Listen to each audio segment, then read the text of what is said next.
Стадион. Стадион. Емисија за вашата вистина. Стадион.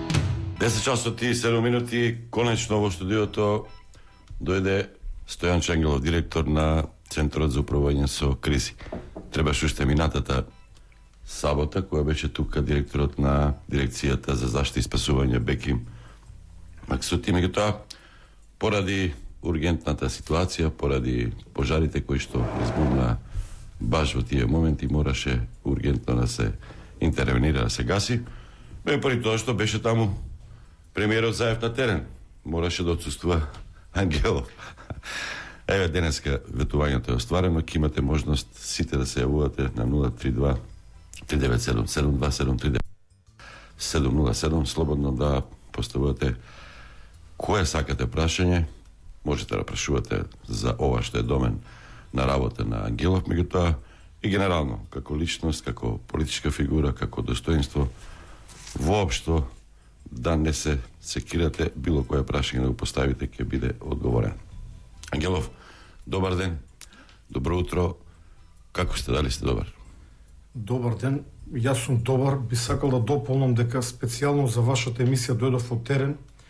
Вчера попладне до доцните часови бе во село Барово, Демиркаписко, некаде на тромеѓа меѓу Демиркапи и Кавадарци, односно Мрежичко, каде што има еден сериозен пожар во кој што гори дабова шума и мешовита шума.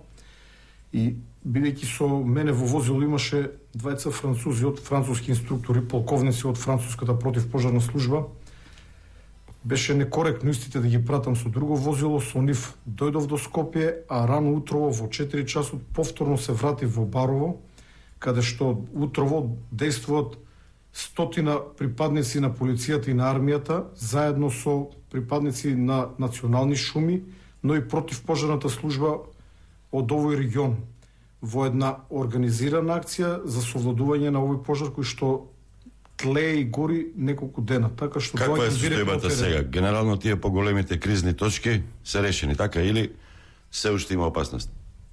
Не би се согласи со вашата констатација, затоа што состојбата се менува од минута во минута, од час во час, од ден во ден.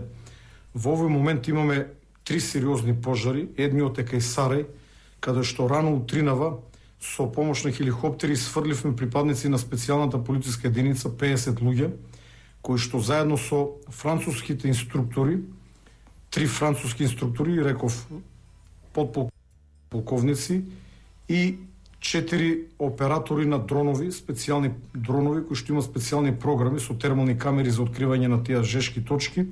Утро ги со хеликоптери сфрлиме на гребенот кој што е во продолжение на Матка над Сарај. Овој пожар гори 7-8 дена, имаше шпекулации дека таму ништо не сме преземале. Ние преку ден го гаснеме, но горат најверојатно корењата и гори подземно.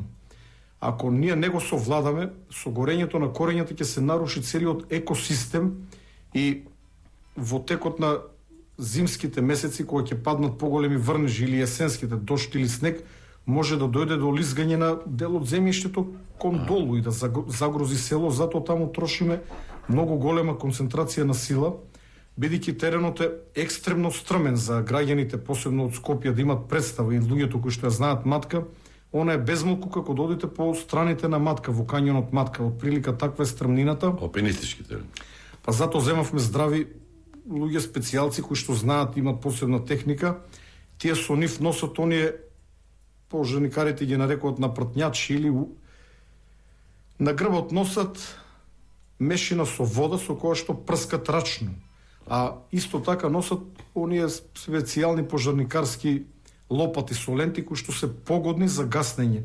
Хеликоптерите повеќе денови действува. Вчера 2 хеликоптери беа насочени цел ден действува во овој реон, но ефектот е многу мал затоа што е многу стрмен. Верувам дека водата брзо истекува кон долу и не можеме со помош на хеликоптери да ги изгаснеме точките. Со дронови направивме проверки, тие точки беа повторно живи. Затоа денес специјалците ќе се спуштат од гребенот, од самиот врв до подножјето на оваа мала планина, за да рачно се обидат да ги стават под контрола сите точки, најпосле да го изгаснеме, бидејќи во овие денови навечер тој повторно се појавуваше. Значи се работи за една сериозна координирана акција, мешовита, каде што имаме и специјалци, нормално дека има и луѓе кои што се од противпожарната служба, но пред се специјалци се тие кои што ќе го Исто што застапуваат. Македонија заврна, дош таму град, таму се случи од пожар град, после друга катастрофа. Па да, но вчера кај Владимирово се запали сериозен пожар, за среќа беше брзо изгаснат и би додал не за среќа, туку затоа што сега сите надлежни субјекти, почнувајќи од градоначалниците, па противпожарните служби, ја научија лекцијата со пожарот кај Пешчево, дека доколку не се изгасне веднаш по неговото појавување во првата фаза, потоа е многу тешко. Се претвора во монструм пожар кој се шири во различни насоки во зависност од ветрот, неплански, и вие не можете едноставно да претпоставите, затоа што ружата на ветрови се менува, самото суво време, па и пожарот создава движење на воздушната маса, и овој пожар кај Владимирово вчера беше брзо изгаснат, а се закануваше да прерасне во исто таков голем пожар. Имаме уште еден активен пожар, би го спомнал, покрај пожарот во Барово, каде што сега действуваат припадници на полицијата и армијата со македонски шуми, и на лице место е градоначалникот кој што ја предводи оваа операција. Имаме уште еден сериозен пожар во Дебарско, но таму гори сечиште, каде што шумата е исечена, на одредени места се останати оние гранки од статуци од дрвјата. За сега не гори шума, но постои голема опасност, доколку не го совладаме, да се прошири кон околните шуми, висококвалитетни шуми, и таму се упатени исто така мешовите сили и противпожарни единици од локалната територијална од локалните противтериторијални пожарни организации и македонски шуми. Рековте сега. Во овој момент додека ние Не, рековте сега ја научи лекцијата. До сега што правеа? И се повторува историјата, тоа сакав да ја прашам, затоа што на почетокот многу некако дали не верувавте дека толку брзо ќе букне. 4 дена некаде гореше, не се реагираше. Ова е многу погрешно тврдење. Нема врска со реалноста, се реагираше од првиот Кочани момент. се споменува. Тоа се Кочани. критиките кои што Во Кочани од првиот момент беа преземени максималните мерки кои што ги имаше на располагање. самите рековте сега ја научивме лекцијата. Не зборувам за големиот пожар, за големите шумски пожари, доколку од старт се изгасне, се спречува опасноста тој да се прошири. Кога зборувам, ја научивме лекцијата, не дека порано не ја знаеле, но ваков пожар како што е овој во Берово и Пешчево, може би еден од најлошите, а може би и прв во историјата на независна Македонија. Дроновите ги споменавте. Пред тоа дроновите ги немаш. Вака се, има дронови. Ние имаме во неколку институции дронови, за кои што не би можел да зборувам јавно, но дроновите, она што ќе го видите од дрон, може да го видите од хеликоптер или ако се качите на некој повисок рид. Овие дронови имат термални камери и таа е нивната предност. Што Може се да со откријат беспилотните скриен план. единици кои што беа набавени уште? Не би или- можел да одговорам на ова прашање, ова е во надлежност на МВР, ќе треба да повикате Беспилотните некој. летала, да. Имаше Потом- така. Не знам, немам информации. Околу надлежностите. Беше Максути, директорот на дирекцијата за заштита и спасување. Многу нејасноти и тука, многу недоречености. Еве, од една страна ве критикувате, од друга страна велат зошто Стојанче Ангелов се истопорил кога на крајот на кришта ова е работа на ДСЗ. Беки му одговори, јас не сакам таква војна, не е битно чии се ингеренциите, кој е поголем командант, кој треба да дава команди, битно е да се заврши работата. Меѓутоа, сите тие работи треба да се решат. Дали ќе помине подолго време до некоја нова катастрофа, не дај Боже, повторно тоа што треба да зборуваме за оваа тема, или веќе почнавте активности да се расчитат сите тие недоречености, колизии законски, да се направи едно обединување, некој единствен закон, некоја централизирана команда која што ќе действува покоординирано, попрецизно и подинамично. Јас би рекол дека сега действуваме исклучително координирано, така што едно е законското решение, а второ е оно што е на терен. На терен ние сме исклучително координирани. Со оние сили кои што ги имаме, со на опрема која што имаме, ние максимално ефикасно и рационално ја користиме. Правиме листа на приоритети и токму тоа е причината затоа што секој ден на секој место нема хеликоптери, затоа што при секој пожар и градоначалниците, па и населението очекува да се појават хеликоптерите, но хеликоптерите не се управуваат со џойстик од канцеларија, се работи за две летала кои што ги возат живи луѓе. На тие живи Тие од луѓе МВР дефинитивно не се употребливи, немат корпи. немат опрема, не се за таа намена. Значи и овие не се за таа намена, но имат соодветна противпожарна опрема. Овие живи луѓе треба да одморат. Замислете вие да одете од овде до Солун со возило и да возите. Кога ќе стигнете во Солун, ќе биете уморни, треба да излезете од возило, да си стегнете, да одморите. Овие луѓе цел ден го минат во хеликоптерите, а возењето во хеликоптер не е удобно како во патнички авион. Има доста тресење плюс товарот кој што го носат бара исклучителни вештини, тие се напрегнати, значи фокусирани. Затоа и честитам на овие храбри луѓе кои што ги управуваат нашите хеликоптери, но и хеликоптерите, иако не се живи суштества, мора да одморат, затоа што ја качува температурата, особено во пладлендите часови кога температурата се крева над 35 степен. Високата температура го загрозува животот на посадите. Уште од почетокот на оваа криза со пожарите ние рековме на прво место животите на луѓето, дури потоа се останато. Не можеме ние со форсирање на хеликоптерите, надвор од техничките можности на хеликоптерите, надвор од човечките можности на пилотите, да предизвикаме ризик за животот и здравјето на пилотите. Затоа и самите граѓани треба да знаат дека постојат таму и технички и човечки лимити и гаснењето на пожар, впрочем, секој се завршува од земја. Хеликоптерите можат да го загаснат, но тоталното гаснење мора да биде од земја, затоа што се додека, како што во војна, додека не сгазне војничка чизма, може да дејства артилеријата колку сака, но додека не помине... Ангелов, имаше ли противпожарно искуство или како специјалец имал противпожарна обука? Со пожари ништо не знаат. Никакво, но да ви одговорам на претходното прашање го прескокнав.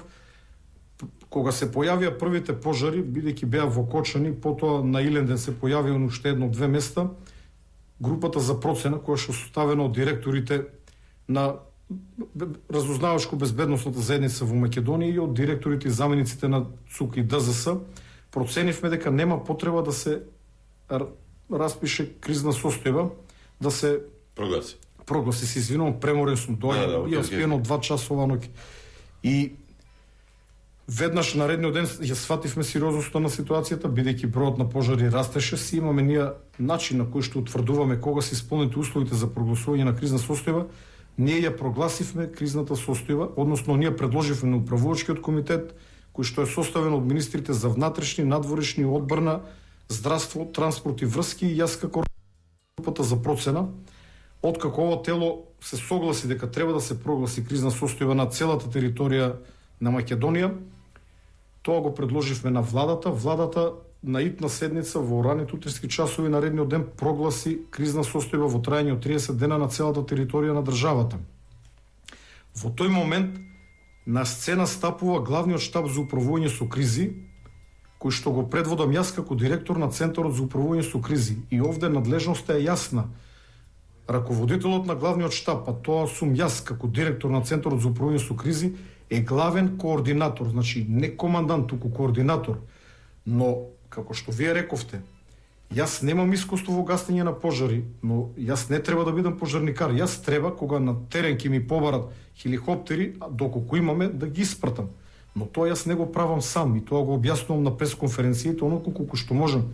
Ова тело, главниот штаб, е составено од 15-тина врвни луѓе од сите институции, полиција, армија, Министерство за земјоделие, шумска полиција, ДЗС, повеќе луѓе имаме од ЦУК, АНБ, дирекцијата, управата за безбедност на информации, значи многу институции има представник и овде одлуките се носат со учество фактички на повеќе институции и тоа ни овозможува да носиме правилни одлуки. Затоа и апелирам до граѓаните, јас ги почитувам нивните совети и мислења, многу често ќе начекам на некоја утринска програма или попладневна програма јавување во живо каде што граѓаните кажуваат како треба.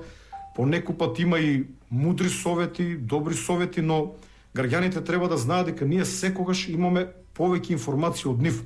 Врз основа на тие информации ние ги носиме одлуките и ова е околу надлежноста. Кога е појавена, прогласена кризна состојба, се е едноставно подредено на главниот штаб, но во главниот штаб член е директорот на ДЗС, така да и директорот на дирекцијата за заштита и спасување, дел од главниот штаб, и јас како директор на ЦУК.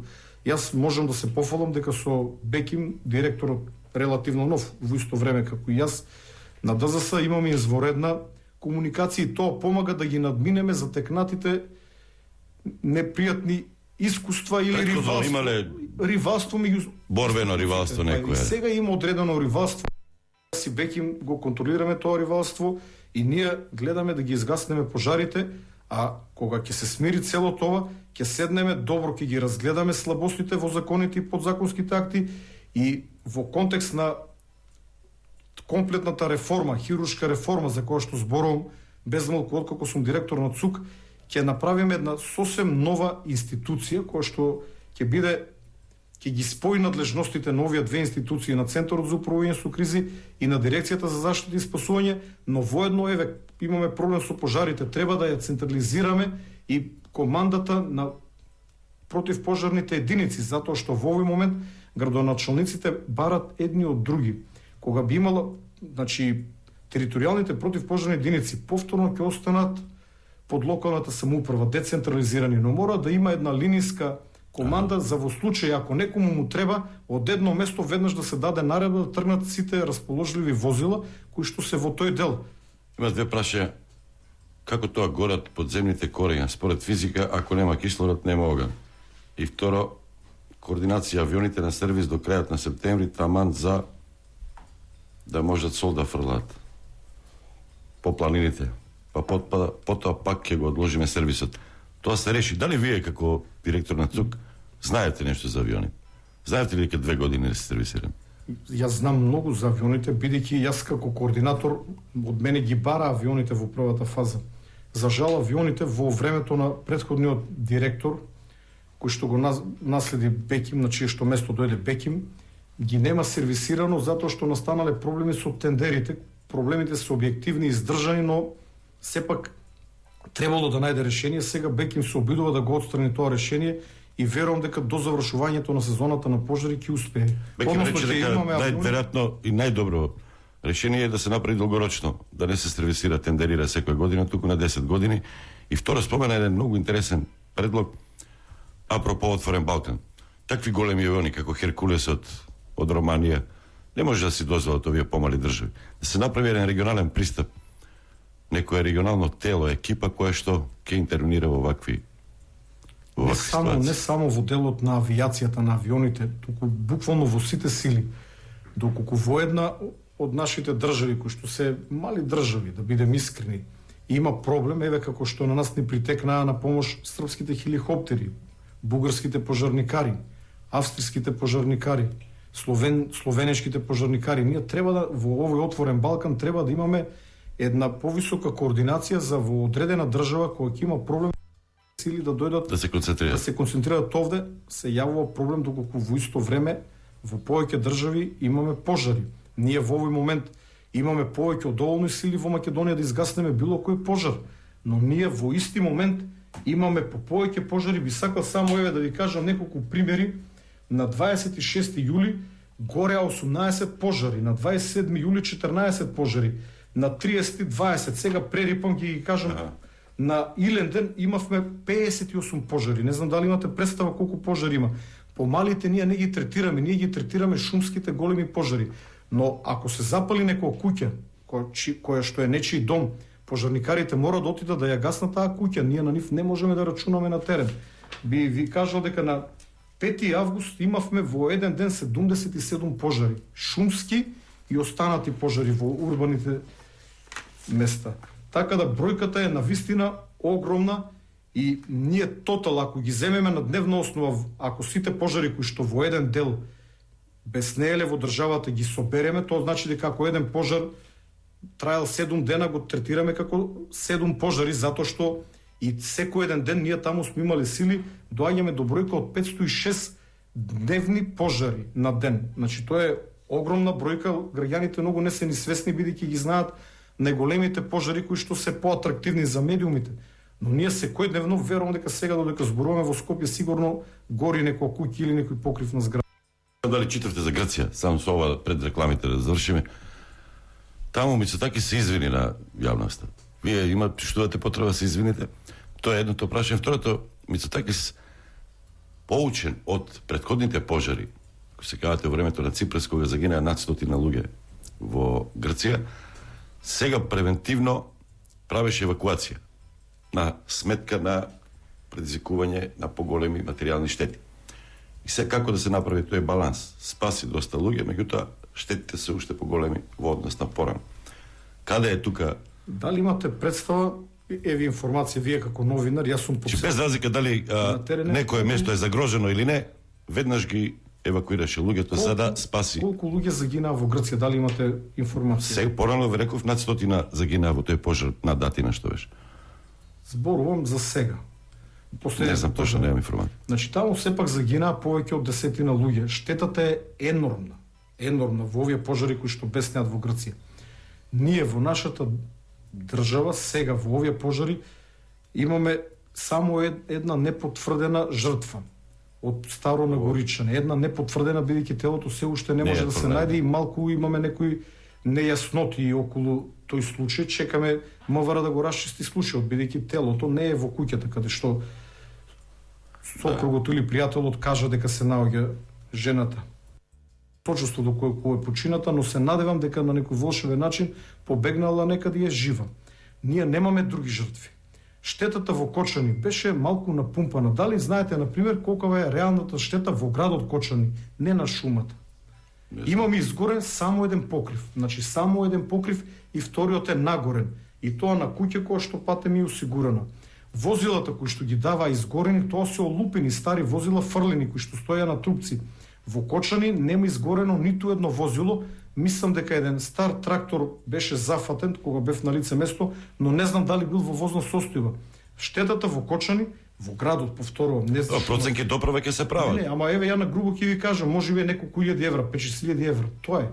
Шумата е друга работа, но и шумата кај Кочани, благодарение на градоначалникот кој што покажа школски час по менаџирање на пожари во двата големи пожари кои што беа одвоени и започнаа од различни места, иако некој се обидуваше да ги спое дека е еден недогаснат пожар, градоначалникот успеа да спаси многу. Граѓаните многу помогнаа во одбраната на градот и тоа е нормално кога си го бранете своето, затоа ние сме им многу благодарни, но граѓаните никогаш не изгаснале пожар. Пожарот го гаснат институциите, пожарникарите, војската, полицијата, затоа што се работеше за многу голем пожар. Да ви кажам уште еден се многу важен мобилизирале, факт. се собрале, нивните куќи ги... Да, тоа е една точка, ама колку И во беше- Доческо биле незадоволни од пожарникарите, например. Дури на некои места Тоа е биле во вулгарно. ситуација да ги избркат пожарникарите затоа што не биле доволно... Не, видете сега, не може еден граѓанин Се организирале со трактори, Не изорале... може еден граѓанин да кажува како треба пожарникарите да се однесуваат. Тие си имат своји правила, овде ние не можеме да попуштиме. Може да дојде некој локален граѓанин од селото и да каже ова треба вака. И не значи дека треба пожарникарите кои што изгасниле стотици пожари да го послушат него. Ние го разбираме и гневот и бесот на граѓаните, но само нека направат споредба со Грција и со Турција. И би сакал само да додадам дека не само во Кочани, на ниво на држава, во Берово, најстрашниот пожар кој што го имаме, има изгорени само неколку стари куќи. Значи штетата е мала. Еве да речеме нека е десетини илјади евра или нека е малку повеќе. Таа штета ќе ја надокнади општината и државата. Значи штетата во Македонија е многу мала, со исклучок на една неразјаснета жртва, кој што не е сигурна, ние немаме други жртви и затоа како јас да чувствувам одговорност и да се извинувам некому, јас сметам дека ние одработивме токму како што треба, организирано со нашите скромни ресурси, така ќе продолжиме и во следниот период. Реклами во студиото е... Има само едно прашање за Ангелов. Дали има завршено здравствен и безбедносен курс? Не, немам, може да одговорам. Откако кршев керамиди со глава, имам некое пореметување, се трудам со таблетки да го решам, но тешко иде. Внимавајте, нови изјави одма ќе речат несоодветни изјави. Добро, и што Несоодветствуваат ќе ми на... направат ако кажа дека се несоодветни А изјави? има чудни работи. Твитер ве наградуваше, сега Твитер ве масакрира. Точно мене Твитер не ме масакрира, тоа е дувлото на ВМРО ДПМН кај Твитер. Знаете кои се мислите на... Па не, па тоа се организира напад. Јас на улица се чувствувам како херој. Мене граѓани секој ден ми приоѓаат. Синоќ на едно место 5-6 луѓе дојдоа да се сликат со мене. Оставете ги социјалните мрежи, се далеко од реалноста. Погледнете ги насловите во медиумите. Ако дедо се плашеше од врапците, немаше да сади просо. Зошто каде се овие луѓе кога јас одам на улица да дојде некој да ми укаже дека нешто е погрешно? Пишуваат од скриени акаунти и патем поголем дел од оние кои што се реални, пошто и реални живеат во Австралија, во Канада, во Америка. Еве, така прашање од Австралија, го знам. Ама од Австралија, он е многу е загрижен за својата татковина од Австралија да не му изгоре куќата. Мислам, тоа е иронија, на овој начин ја валка целата диаспора, бидејќи во нашата диаспора ние имаме прекрасни луѓе, но еден мал дел кои што се вака агресивни создават отпор и кон диаспората. А не одговорив на прашањето за корењата, да, корењата можат да горат подземно, бидејќи од оздоле е карпе стерен, тие фактички се налепени на карпите. Имаме можеби една педа хумус, низ кој што кислородот продира до корењата. Тоа е одговорот, тоа не се длабоки корења затоа што е карпе стеренот. Максимум педа хумус. 10 часот 33 минути, Стојан Чангелов, директор на Центарот за управување со кризи, е гостин во студиото. Веднаш после рекламите ќе слушаме Весна Поповска, професорка која што е експерт за безбедносни ризици. Докторатот е на таа тема и зборуваме генерално за тоа дали постои систем, каков систем ни треба, какви се европските искуства во поглед на овие ризици или решавањето на овие безбедносни ризици и кои се незините предлози за реформирање на системот воопшто. Весна Поповска, која што е професорка на Универзитетот Визија. Стадион. Емисија за вашата вистина.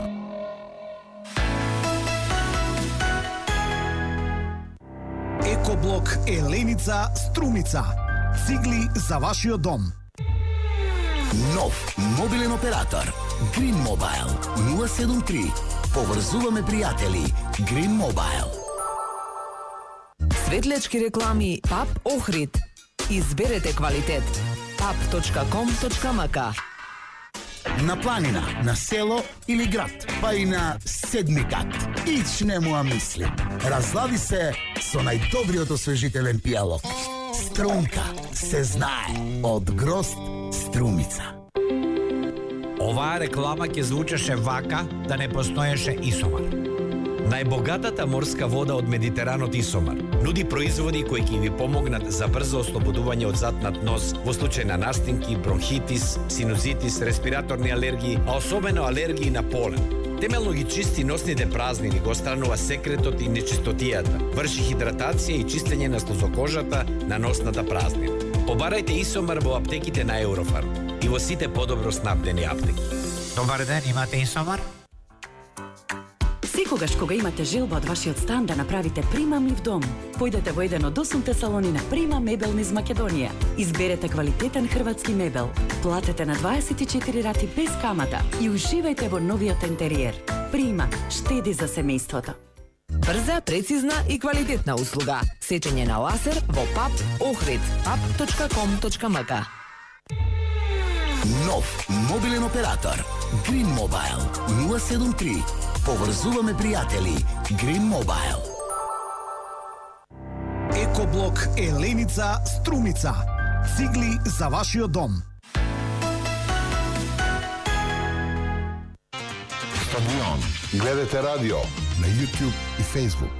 Вака како што е воспоставена една мрежа, не е систем, туку една мрежа на институции кои не може да бидат сосема функционални, туму што сосема се искористат нивните капацитети, затоа што практично се повторуваат некои ингеренции се одземени. Затоа неопходна е интервенција за да се направи систем за управување со кризи за цивилна заштита кој ќе биде целисходен и кој има холистички пристап. Вака имаме мрежа, како што кажав, институции и во контекст на името на вашата емисија Стадион, тоа би значило дека мрежата може да ја затресе било кој ветар, а системот тој е малку подсврсто исправен пред предизвиците. Напоменувате и еден абсурд со бројот 112 како единствен број за итни случаи кој всушност и не функционира. Па не е абсурд во прашањето, туку повеќе не е ставен во операбилност. Абсурд е тоа што толку долго не е усвоен, да, Меѓутоа, мислам дека 2019 беше кога го усвоија и се приклучија нели официјалните институции кон користењето на бројот 112, што е единствен број за итни случаи. Значи,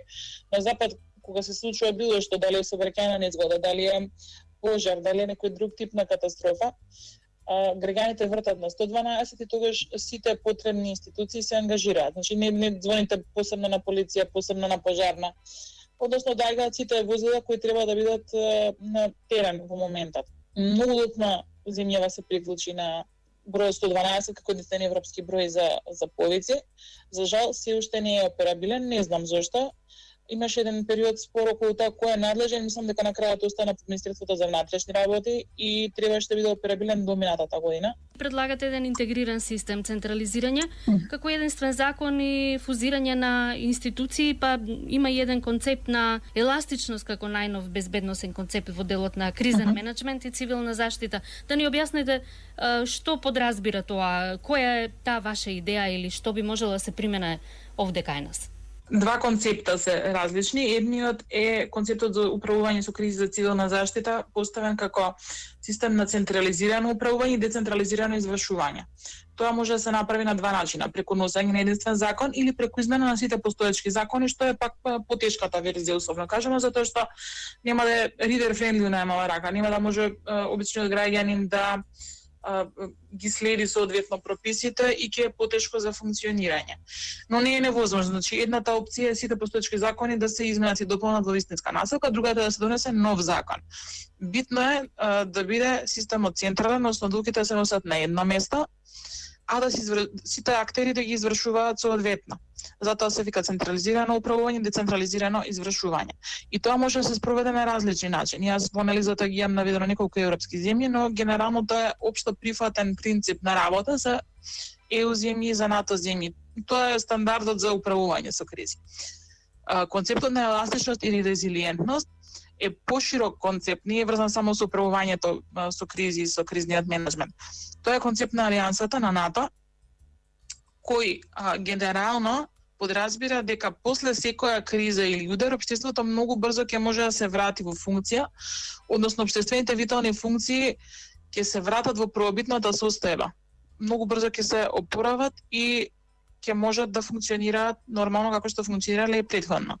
Англискиот збор е resilience, затоа се вика резилиентност, соодветен збор на превод баш и нема. Еластичност или отпорност се зборови што се користат како замена, и тоа е концепт што како општество мора да го прифатиме на сите нивоа. Значи, тоа е една сериозна задача пред која ќе бидат исправени институциите, особено во контекст на влезот во НАТО, бидејќи ова е НАТО концепт, како што спомнав, а ние сме веќе НАТО членка и ќе мора да поработат посериозно за да овозможат прво превенирање на кризите, што и практично е во надлежности на дирекцијата и на Центарот за управување со кризи, и нивно спречување и исправување. Значи, чекор понапред. Во делот на, ако се надоврземе на претходното прашање за институциите и за единствен закон, треба да имаме на ум дека и Центарот и дирекцијата по закон, значи се дирекции имаат и статус, не едниот помалку или вреден од другите или со помала правна сила, исто својства имаат. Но ингеренциите им се поделени. Например, кај Центарот за управување со кризи повеќе е координативна улогата, додека пак и дирекцијата за заштита и спасување има предвидено формирање на републички сили за заштита и спасување, има механизам за инспекцијски надзор. Овие интенции или овие ингеренции треба да бидат под едно тело и заеднички се донесуваат одлуки. Сега од аспект на последните пожари што ги имавме, посебно оние во Малишевијата, многу се зборуваше за улогата на граѓаните. Знаете, во претходниот систем граѓаните има една поинаква улога, сите на некој начин учеа како да дадат отпор на таков тип на природни катастрофи. Па би сакала еден ваш коментар околу тоа. Дали е напуштен, сосема не би тврдела, затоа што, например, во Законот за заштита и спасување е предвидена обука за граѓаните и институциите во области што се поврзани со заштита и спасување, но тоа не е на истиот начин на кој се правило порано во еден претходен систем. Повеќе е начинот на спроведување на таа обврска, значи и како тоа се реализира, како се спроведуваат, например, вежби за спасување и евакуација, зашто и Законот за безбедност и здравје при работа, например, предвидува определени обврски за работодавачите, а тоа се сите правни лица, без оглед дали се во државна сопственост или се приватни предпријатија. Не би рекла дека сосема напуштен концептот, но ете да речеме не се сваќа толку сериозно или не е толку популарен. Да, неопходно да има определена готовност за сите граѓани, но исто така неопходно да има сериозно планирани ресурси и неопходно опремата да се одржува.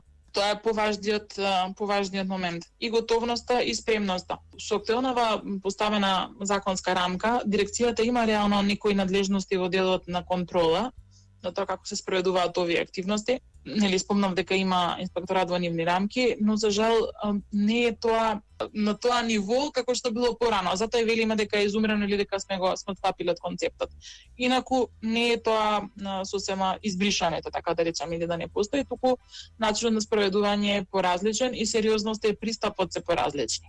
А дека е неопходно, да има обука соодветна, граѓаните да бидат запознаени, тоа има начин да се обучат децата што најмали нозе за прво својата лична безбедност, а потоа за безбедноста на другите, но доколку не се планирани соодветни ресурси за да се спроведуваат обуките, но и за реално постапување на граѓаните во време на природни катастрофи, тогаш тоа ќе е само трошење на време. И за крај, знаете, во нашето студио гостин е Стојан Ангелов, директорот на Центарот за управување со кризи, па во вас смисла дали имате прашање за него? Го поздравувам генералот Ангелов и ги ценам неговите напори и вклученост во целиот процес. Ме интересира кога ќе започне реформата и кога ќе го воспоставиме системот за управување со кризи и цивилна заштита, како што треба да биде. Му посакувам успех во справувањето со пожарите и се надам дека се тоа брзо ќе помине и без жртви и без штета. Стадион Контакт 032-397-707 и 397-727. Вибер и WhatsApp 072-607777. Канал 77.mk. _. Facebook. Канал 77.mk. _ YouTube. Еве, ја слушнавме професорката Весна Поповска. Господин Ангелов кажа, се сомнева дали систем постои, не дека вие неколку пати рековте системот не функционира како што треба. Професорката рече дека проблематично е системот воопшто дали постои. Втора работа вели дека треба единствен закон. Трета работа интегриран систем, централизирање и воспоставување на еден цврст систем на субординација во кој што сите ќе се ги знаат улогите прецизно. Фузирање исто така спомена, тоа и вие го споменавте. Значи, ако се направи реформа, тогаш од ДЗС и од ЦУК би настанала една институција, еден директор помалку ќе биде, така? Така, и еден заменик директор.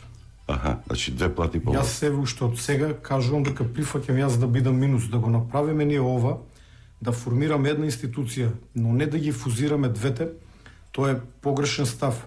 Ние треба да ги разглобиме двете институции на составни делови и да формираме од нив, од луѓето, сосем нова институција, која што ќе ги обединува надлежностите на двете институции, бидејќи во овој момент Центарот за управување со кризи ја врши процената на државно ниво, па и делумно на локално ниво и координацијата, додека во дирекцијата се силите. И овде доаѓа до проблем помеѓу пренесувањето на наредбите кога има некоја реална ситуација. Јас се согласувам со професорката, благодарам за убавите зборови, убавите желби кон мене. Ја поздравувам. Јас, откако сум директор, прво нешто што сватив е дека има системски недостатоци за кои што треба сериозни реформи. Затоа изборувам длабоки хируршки реформи, не површински реформи, но поаѓајќи од ова сваќање се обидов да формирам едно работно тело кое што треба да биде составено од врвните умови, од менаџмент на криза и од врвни професионалци и во зависност од проблематиката врвни професионалци во одредени области, како например во пожарите, поплавите, земјотресите, така натака. Но се судрив со еден проблем кој што беше многу неочекуван за мене и бев непријатно изненаден. Ако можам слободно да кажам дека во Центарот за управување со кризи постои нетрпеливост помеѓу одредени вработени, силна нетрпеливост и отежната работата, затоа што луѓето едноставно со текот на годините ги влошиле до толку меѓу човечките односи, што кога ќе му дадете некому работа, тој нема да ја заврши затоа што не живее со оној со кој што треба да ја заврши. И иако делува малку смешно, но јас кога давам задачи, прво ги прашувам, добро, дали со овој живееш, дали имаш муабет. Но до слично нешто дојдов, слично откритие кога се обидов да ја направам оваа група за реформи на системот, затоа што зборував со повеќе професори, врвни авторитети, и секогаш кога ќе ги прашав кој друг да приклучиме на тимот, и немој тој е ваков, оно е таков, ја бев малку изненаден, затоа што сватив дека и во оваа фела на кризиот менеджмент има раздвоеност, има поделеност на табори и нема време тоа да го изменаџирам, бидејќи имав многу тековни активности кои што постојано надоаѓаат, затоа што и ковид кризата делумно ние износивме на грб околу овие формалните процедури, прогласување на кризна состојба и така натаму, но и другите активности кои што ги имавме во овој момент. Но веќе кон крајот на август ова тело веќе е вообличено, ние ќе ги контактираме сите авторитети, се надевам дека сите ќе прифатат да влезат сите заедно да седнеме и низ една научна дебата за која што ќе треба време, значи ќе требат месеци и месеци. Прашањето беше кога ќе почнете со ова? Крајот на август. Крајот на август. Доцнам затоа што професорите меѓу себе се раскарани и некои од нив едни со други не се поднесуваат. И они тоа го знаат. Треба сепаратни состаноци да правите. Не, ќе собереме сите на едно место. Јас сметам дека можам да менаџирам со луѓе кои што имат од мала нетрпеливост или поголема нетрпеливост помеѓу нив, затоа што нашата цел е да направиме добро за Македонија, добро за татковината, добро за граѓаните. Ние не треба таму да шириме другарство и пријателство, да одработиме сите заедно професионално, да го ставиме во сосем нова рамка целиот систем за управување со кризи, исто и поимот интегриран, не знам дали е соодветен, значи зборувам за сосем нов единствен систем за управување со кризи кој што ќе ги опфати сите сегменти кои што сега се раслоени во различни институции или субјекти, и потоа треба да се направат низа законски измени. Ние во овој момент имаме два главни закони: Законот за управување со кризи и Законот за заштита и спасување. Тие треба да бидат. Има и национална платформа, имате координатор Зоран Петров, мислам дека се вика. Има координатор кој што дава одреден допринос, кај него се слеват одредени податоци. Добро е кога имате вклучено повеќе луѓе. Јас никого не потценувам, секој е добре дојден во ова тело. На крајот е заклучок од многу институции, а системот не функционира. Не, системот функционира, но може да функционира подобро. Кој ги изгасна овие пожари? Граѓаните ли? Не бидете како еден председател на една политичка партија кој што тврди дека граѓаните ги изгаснале пожарите. Дојдете сега во Барово да видите дали има граѓани. Има еден граѓанин, пошто селото има само еден активен жител. Слушатели имаме двајца. Добар ден, повелете. Ве слушам. Добар ден. Добар ден. Ало, ево ве слушам. Еден ваш слушател. Не, професора не е слушател. Кој е професор? Дали он побара помош од НАТО и од војската? Пошто гледам, јас не наоѓам баш вина во... Прашањето за НАТО е интересно. Значи, кога влеземе во НАТО, ќе бидеме безбедносно заштитени и очекувавме сите НАТО да ни понуди помош. Да. Се не знам од Романија авионот дали беше на линија на НАТО или како држава. Да, има ли се поинтересни прашања? Зашто, например, дали побара од Пендаровски, пошто не врховен помош од армијата, пошто рече пуштиле. Не рече, него, ако има потреба, ќе ангажираме други. Ама кога од која ќе изгори, после тоа е касно, и системот за армирање некако е бален. Да не зборам за хеликоптери што не биле сервисирани. Дали он преговара за тоа дека луѓе јавно, да речеме, да барат од парламентот. Дајте ми, средете ги, да речеме, овие, средете ги, помогите средства, хеликоптери, што се, но за гасење немам со што да работам. Тоа е прашање, ја би го преформулирал. Сега беше актуелен ребалансот на буџетот, дали Ангелов побарал повеќе пари, дали барал пари за противпожарни возила, дали барал пари за обука на пожарникарите, за нови вработувања, за... Момент, само молите, пријателе, уште малку. Значи, и трето, мене многу ме интересира. Не дали го гаселе пожар. Прво, дали овие пожари имаше во неколку наврати Филипско било каде дека се намерно палени пожарите?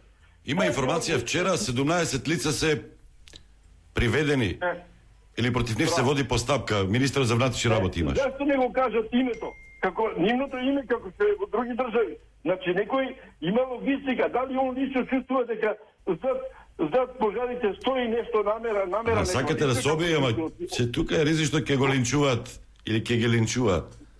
Нема да го линчуваат. Па како може педофилот да не го чуват, па нека ги чуват и тие, не можете да ги штитиме. Утре пак ќе запалат.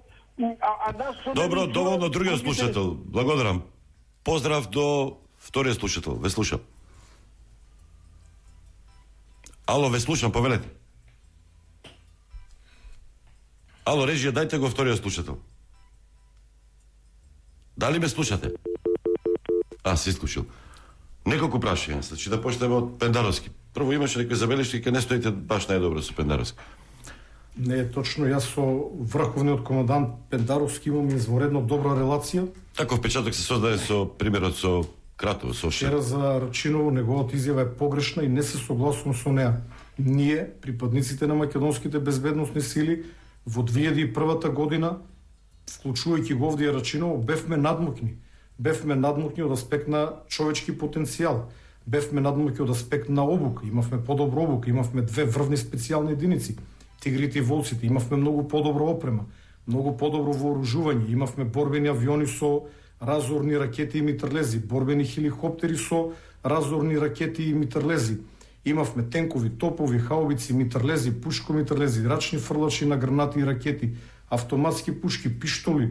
Значи, и пак не го освоивме Рачиново. Се извинувам, не го освоивме, не ни дозволија. Ни треба уште неколку дена, ние никаде не брзавме.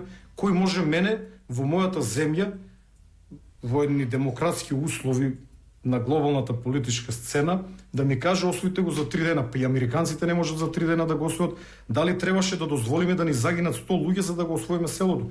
Ние полека селото ќе го исчистевме, УЧК беа блокирани од сите страни, ќе го исчистевме до последниот припадник на УЧК, ќе беше заробен или убиен. Тоа го гарантирам, бидејќи јас водев дел од пешадискиот напад со тигрите. Она изјава на председателот дека се видела наша немок, се извинувам, немок да го освоиме селото, е навистина несмасна, верувам дека е кажана од недоволно информација. Јас и во мојата вчерашна колумна кажав дека сакам со него да се видам, да пиеме кафе само на оваа тема, инаку јас имам навистина со него изворени релации. Денот кога и изјавите за хеликоптерите, тој прво каже дека не може да летаат, после тоа испадна, че не соодветно како да не се... Врховниот командант во ниту еден момент не кажал дека хеликоптерите не може да летат. На Иленден, кога почна пожарот во Кочани, тоа е вториот пожар. Председателот беше во Крушево, јас бев во Крушево. Во разговор со него, тој веднаш даде наредба за ангажман на армијата, на пешадијата, на живата сила во Кочани. По најскратен пат, прескокнувајќи и сите бюрократски бариери, затоа што постои еден правилник кој што тоа му го дозволува. И војниците излегува во Кочани. Вечерта ние во Кочани имавме војници кои што учествуваа во гаснењето на пожарот во Кочани. Јас во директна комуникација со началникот на ГШ генералот Васко Ѓурчиновски имав сознание за бројот на војниците, за да не губиме време, истите додат до касарна, каде што требаше да земат униформи да се вратат назад. Ние побара од командите да ги упатат директно на местото на пожарот, такви какви што се. И имаше брза интервенција.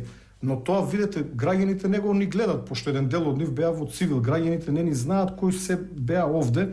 Зборувам за тој пожар за кој што зборувам за вториот. За првиот пожар веќе ги мешам, премногу пожари има, но од страна на врховниот командант имаме ние бланко дозвола за користење на хеликоптерите. Главниот штаб секоја вечер прави листа на приоритети. Значи, главниот штаб, а не јас. Јас го раководам главниот штаб, но јас не ги носам само одлуките. Во тој главен штаб имаме разузнавачи и контраразузнавачи. Слушате ли, муштен? Добар ден, повелете. Ве слушам. Добар ден, Столе. Вака да ве поздравам во екипата и гостинот. И ќе поставам едно конкретно прашање, да ме сослушате. Вака, прво, дали Стојанчо Ангелов се согласува со тоа, бидејќи во собранието беше поднесен амандман од опозицијата да се дадат повеќе средства за противпожарни камиони и така натаму. А второ, дали се согласува, например, тие пари што ги дадоа за вчерашното 20-годишно дружење со терористите, кои директно ја нападнаа Македонија, да слават и да трошат толку пари, а не да се вложи во опрема за гаснење пожари, во купување хеликоптери, авиони, противпожарни... Добро, благодарам, доволно. Две прашања, уште еден слушател. Добар ден, повелете. Ало, Столе, добар ден. Добар ден. Поздрав за тебе и екипата, поздрав за генералот. Генерале од Буковиќ поздрав. Непосредна близина од пожарот што беше, ама са вајле добро е. Сега сам беше хеликоптер еден помина тука. Не знам чи беше Сивкаст, чиф е тој од НАТО ли е, од армијата, полиција, не знам каде, не е битно. Беа тука и на 3-4 места синојка туеше и дури да Сомалија, ма Сомалија тоа следија работа, сега е окей, Суа Гора, за сега Суа Гора се работа. Ја имам еден директен предлог. Дали може, да речеме, конкретно за Суа Гора, тоа треба и повеќе планини, ама Суа Гора е многу важна планина, не е кој за што е со какво богатство шума или да речеме резерват, тука е јасен од јужната страна, што е многу важен субјект, јасен за да ги везат тие работи, многу фине тоа е средно, нели? Да има на врвови од поважни планини, како што е Суа Гора, да се направат базени. Поголеми базени да се направат, што би служило и за поење на дивечот со вода, а и да се собере вода од преку зимата, од стегови, од дождови и онова. И за прва рака ќе се најде ваков случај брзо да се интервенира и да биде со... Добро, благодарам. Уште еден слушател. Добар ден, повелете. Ве слушам. Ало? Да, ве слушам. Оле, поздрав за емисијата, поздрав за Стојанче од Горан од Каменица. Горан од Каменица, повели. Да. Вака, ќе видам краток. Решението за решавање на кризниот менеджмент во државата се состои во укинување на ЦУК и на Директива за заштита и спасување. Како? И кој ќе? ЦУКот ќе биде тело на Министерството за внатрешни работи, како што е во многу држави. А Директивата за заштита и спасување ќе биде под армијата и ќе раководи некој генерал или полковник кој што си ја знае работала. Се што е измислено од владава и назначено владава, 99,9% овие 30 години не функционира. Знаеме кои се ставаат на тие места, како се ставаат и така натаму.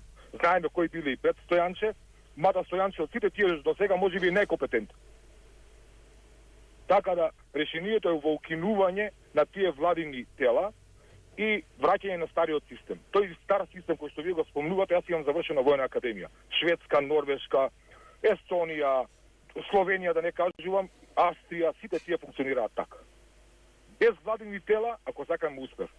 Значи, полицијата си има систем и кризен менеджмент, војската исто така, само тие можат да го решат. Се дур решава влада, ништо од тоа.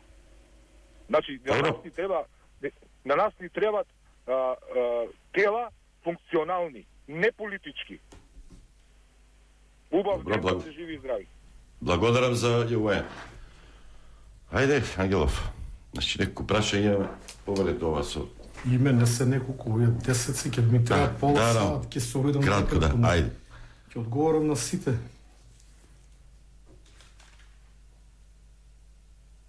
Дали се согласувам за амандманот кој што беше поднесен од ВМРО да се набават за повеќе пари за противпожарни возила, да се согласувам, но сметам дека тој амандман не е искрен, туку е гол популизам, затоа што ВМРО ДПМН не беа 11 години на власт и можеа во тие 11 години да ја обноват противпожарната опрема комплетно, но ние тоа не го видовме на дело, но сепак се согласувам со тој амандман. Дали прославата на рамковниот договор не требаше да се одржи и парите да бидат пренаменети за противпожарна опрема? Не. Оние кои што го слават рамковниот договор треба да го слават, но многу поскромно. Велите, оние што го слават за вас рамковниот договор е пораз или е вреден за славење? Јас не би го славил, но рамковниот договор е изнудено што сепак и даде мир на државата. Тоа е како изјавата на Груевски, како рече, јас не го славам, го почитувам, го признавам, меѓутоа не го славам и нема да го славам. Така некако беше. Може случајно не сум ја прочитал неговата изјава, но слушателот е во право, толку пари за еден ваков настан не е во ред, особено во една ваква ситуација кога гори пола држава, но само би додал дека исто така не е во ред и сите оние споменици, иако со дел од нив и јас сум согласен, се во ред, но многу пари се фрлија за се и се што наместо да се вложат во противпожарна опрема. Наредното прашање беше од слушателот од Буковик. Значи тој ни даде информација од прва рака дека сега пожарот е под контрола, екипите сега се спуштат, добив информација од гребенот надолу и го гаснат. Тој сивкаст, кој е од Арама, тој сивкаст хеликоптер, речи, од НАТО да не е вика. Они сите се сивкасти, плавкасти, бојата е ирелевантна, дали мачката е црна или бела не е важно, важно е да лови глувци. А ова за Сува гора, мислам, даде доста интересен предлог, бидејќи на овој гребен, па и на некои други гребени е возможно ваков зафат, но не знам од аспект на екологијата дали е дозволиво, бидејќи да се направи базен со вода не е некоја голема инвестиција, ви треба само армиран бетон. Но треба да се погледне какви се правилата. Особено знаете дека екологистите секогаш реагираат кога се чепка во природата. Но таа вода, точно како што кажа слушателот, може да се користи за напојување на дивечот, но и за, не дај Боже, гаснување на пожар. Последниот слушател кој што има завршено воена академија, ако го слушал првиот дел од интервјуто, ќе знае дека и јас се согласувам со него. Да, ЦУК и ДЗС треба да се укинат, ама од нив да се создаде сосем нова институција. Таа нова институција може да остане самостојна директно под владата, односно под премиерот, може да биде сместена во рамките на МВР, може да биде сместена во рамките на армијата, тоа е политичка одлука, за тоа одлучува владата, но како и да е, ние мора да имаме институција која што ќе го работи кризниот менеджмент, затоа што истото тоа го имавме и за време на Југославија и по самостојноста на Македонија пред да биде воведен овој систем, само тогаш се викаше малку поинаку. Ја памтете она емисија Сите во одбрана и заштита, цивилна заштита, знаете на часовите по одбрана сме вежбале што доколку има земјотрес, доколку има пожар. А превентивата беше спомената, тоа е ваша работа или на ДСЗ? Треба да се работи. Видете, имаме многу празнини на кои што треба да се работи, но тоа е една обемна работа која што не може да се заврши. Ќе зборуваме за сексуално образование, за религија во училиштата, за ова, за противпожарна обука или како сакате наречете, никој не зборува. Се согласувам, треба да се посвети внимание, бидејќи јас дома моите деца ги имам научено, доколку се појави пожар како треба да се однесуваат или доколку има земјотрес, да отидат под главниот носечки столб и да седнат на земја. Значи, ние самите треба да ги научиме нашите деца, затоа што ако претече кафе или било какво јадење на шпоред и се создаде пламен, треба да знаат како да го изгаснат. Да реагираат, да. Околу причините за пожарите имаше прашање, вие рековте колку наврати жиците на Евана. Евана демантираше, вели дека не е точно и дека во голем дел и нивната инфраструктура била оштетена од пожарите. Па сега се појавува една информација, некои теории така интересни, дека австриците не случајно толку се вложуваат во помош за гаснењето на пожарите во Македонија, заради тоа што Евана е доминантна државна компанија, Австрија е собственик и си чувствуваат некоја одговорност или си имаат мувата на капот. Евана може да негира колку сака, од страна на МВР се документирани повеќе случаи каде што имаме очевидци, тоа по повеќе очевидци на еден настан, на една појава на пожар, кога искричење од шиците предизвикало пожар. Јас лично зборував со сведок кој што во село Богословец го видел појавувањето на пожарот, но немал време да реагира. Возрасен човек, додека отишол под жиците каде што паднали искрите, пожарот нагло почнал да се шири, бидејќи зафатил исклучително сува трева. Отворени се истраги од страна на МВР и точно ќе се расветла овие случаи, но овде не е директно ние да префрлиме вината врз Евана. Исклучително жешкото време, топлото време, знаете ја продолжува должината на жиците за по неколку сантими, во зависност за тоа за какви жици се работи, а потоа ветрот кој што дува постојано во овој период придонесува тие да се допрати да летнат искри, но и неисчистената вегетација околу жиците, што е должност на Евана и МЕПСО. Имаше прашање за да се објавуваат имињата, сега не би се согласил за тие кои што 17. Не треба, и јас сум согласен, оние за кои, ама откако ќе имаме судска пресуда. Никој не е виновен се додека со правосудна судска пресуда не се докаже Имате вина. сознание дека има не можеме ние сега подметнувачи? ако некој поднесе пријава од страна, ако МВР поднесе пријава против некој Веднаш да го... граѓанин, ние веднаш да го жигосаме, можеби човекот е случајно затекнат, можеби е невин. Имаше една теорија дека во Берово, таму е ладно, таму тешко се случуваат и пожари, дека намерно некој подметнувал, дека таа граѓа која што е изгорена не е целосно изгорена, дека после тоа шумското стопанство им го дава на приватни луѓе да го користат и дека може од тоа пари да се прави. Мислам, ова се веќе... Јас би рекол дека дрвата не само што не се изгорени, туку тие се само испрлени. Кората е малку нагорена. Употребливи се за... И кличките кај зимзелените дрва. Да, останатите, целите, носешката конструкција на дрвото и гранките стоат. Стеблото и гранките стоат. Ние веќе имаме неколку повеќе кривични пријави од страна на МВР. МВР се сметам дека добро работи овој период, засилено на терен. Имаме намерни палења, мотивите се различни, некои се патолошки, други се економски, но се сомневам и во трети мотиви, бидејќи не е нормално на одредени терени да се појават толку пожари. Во Кочанско имавме 3 намерни обиди за палење. Третиот пат за малку ќе го фатеа подпалувачот затоа што го гонеле селаните од местото. Значи некаде во близина на Кочани и успеале да го изгаснат пожарот. Прво да го локализират, а потоа изгаснат. Сега луѓето и самите граѓани се многу поодговорни, повнимателни. На првиот пожар самите буквално скокат во огнот и гасат. Зборам таму кај што може да го направат тоа, каде што има трева. Но ние, за жал, и во наредниот период очекувам да има намерни палења. Кои се тие трети мотиви? Значи политичките, не? Па не би рекол избори, политички, да. но ќе видиме, ќе покаже времето, бидејќи има одредени сознанија, мислам дека ќе се најдат и одредени докази.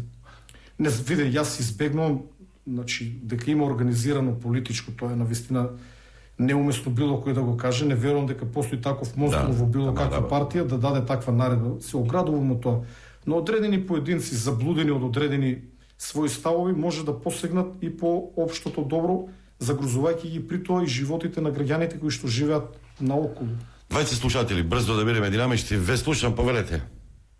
Ало. Добар ден, Македонијо. Ајде. Столе, ме слушаш? Ве слушам. Да. Добар ден, Македонијо, или за вас е Северна? Како? Велам, добар ден, Македонијо, велам, или за вас е Северна, што не одговарате? Јас немам гајле, Македонија си е Македонија. Ако мене ме слуша слушателот, јас 100 пати од преска кажав Македонија. Македонија е една единствена. Единственото парче македонска земја на кое што има македонска држава. На останатите парчиња немавме среќа да направиме држава. Голем патриотски, јас велам дека со тебе на чело сега во СДС влада, нели, а Фрчко, нели, каже идеологот на СДС дека СДС е албанска партија, коалиција со албански партии, значи и ти си дел од албанска власт во Македонија. Нели, она што не го Груевски беше, Груевски со кого беше? Јас сум достоинство, ние сме посебен субјект. Да кажам, ќе ти одговорам. Значи, она што го успеа убици терористи со убивање, масакри во Македонија 2001, сега ти, Стојанче, со Заев, им го дадовте албанизација на цела Македонија.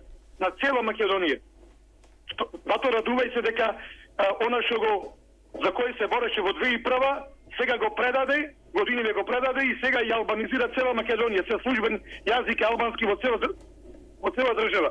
Ај друго да кажеме. Откаде сте вие? Откаде сте вие? Јас сум прилепченец, брат, Тале, од Прилеп. Во Прилеп, кој користи во Прилеп албански јазик, да ми кажете? Јас сум потекло од Штип, живеам во аеродром. Ниту во аеродром, ниту во Штип сум слушнал некој да побара да се зборува на албански, па во Берово и Делче уште помалку. Зборувате цела територија. Ахметичеве уцени да не паднете од власт, ако треба и дома ќе си албанизирате само да станете на власт. А дали знаете кога Скопје станат двојазично? Кога знаците во Скопје станат двојазични? Која година? Со твојата партија СДС 2004 после, нели, не сте во право. Локална самоуправа. Скопје стана двојазично некаде 2008-2009. Столе, поправиме ако грешно. Која година Скопје стана двојазично? Законот за територијална подоба е донесен 2000... Не, кога Скопје стана... Кога таблите во Скопје стана двојазично? Албанизирате Струга, во тој период што го рековте вие. И Чашка во Велес, Централна Македонија. Стојанче, немаш оправдување, брате, ти си дел од Добро, ај за пожарите нешто. Чекай само за од Ајде одговор. пожарите. А прво да ме слушате, ве молам. Јас бев Прилично ќе ги гоните луѓе. ве молам само да ми слушате да ви одговорам за територијалната подела. Знаете дека јас се потекнувам од ВМРО, сум со ВМРО-вски убедувања и очекував кога ќе дојде мојата партија на власт, а она дојде 2006 дека ќе го укине законот за територијална организација со кој што падна Струга, Кичево и други градови. Арнома мојата патриотска партија не направи ништо. Наместо тоа мојата патриотска партија ги амнестираше злосторниците офатени во хашките случаеви и го стави Талат Джафери, командант од УЧК, за министер за одбрана и бев малку разочаран од мојата партија и затоа формиравме наша патриотска интегрална достоинство. И ти сега појде во СДС, се претопи во СДС. Ja, не сум претопен во СДС, ние сме посебен фактор, можеби на наредните избори ќе одеме самостојно, можеби со некоја друга партија, како тоа со СДС. Добро, Тале, има и други слушатели. Ајде, кратко прашање. Вака да му кажам, значи ВМРО во 2001 година, твојата партија ВМРО која забега, нели, избега, се одметна, 2001 година ја бранеше Македонија. Сакаше да ги ликвидира сите терористи како што тоа се прави во Америка, во Франција, во Германија. Но твојава сега нова партија СДС албанска, таа ги предаваше сите акции на наша политика. Добро, доволно е, благодарам. Едно контрапрашање, се извинувам, кој го подпиша ранковниот договор? Која партија? За пожарите. Не, која партија го подпиша Охридскиот ранковен договор? 2001. Да не беше ВМРО случајно? Ако може за пожарите. Добре, ВМРО го подпиша, ама Јупче не рада го направи. Јупче сега го брани највеќе ранковниот. Ранковниот е спаси Македонија. Ај за пожарите кратко, ајде. Ајде вака се начијај. Ќе ги судите ти Стојанче, ќе судиш луѓе дека не знам запалиле некој црниште и на грешка се прошил пожарот или па од каблите нели највана шумата била запалена. А замислиј кое тешко кривично дело вие со заеб го направивте. Авиони нови купени од македонско наше ВМРО, не е твое поише, и се одметна. Значи ВМРО купи авиони нови, 25 камиони нови, хеликоптери 30. Сите вие ги саботиравте тие средства за гасење пожари со цел да изгори Македонија. Добро, благодарам. Доволно е, значи намерно го направив. Ајде. Јас не судам никого, јас не сум судија, јас сум директор на Центарот за управување со кризи. Во Македонија има судови, основни, апелациони, врховен. Тие ќе кажат дали е некој виновен. Ако некој на оваа жештина запалил стрниште и огнот му побегнал и отишле 100 хектари шума, и тоа како треба да одговара? Па и подметнување од невнимание, како се вика, предизвикување од невнимание е проблем. Да. Добро е што во времето на ВМРО ДПМН беа набавени авионите, ама таму има еден многу добар бизнис. Има сега една истражувачка сторија, излегува на еден од порталите, па следете ја. Да не го рекламирам порталот. Не, Беким кажа дека има истрага финанска полиција за набавката и за договорот воопшто за авионите. Ја имаме на линија Јулијана Николова, директорка на Националните шуми. Господја Николова, се слушаме ли?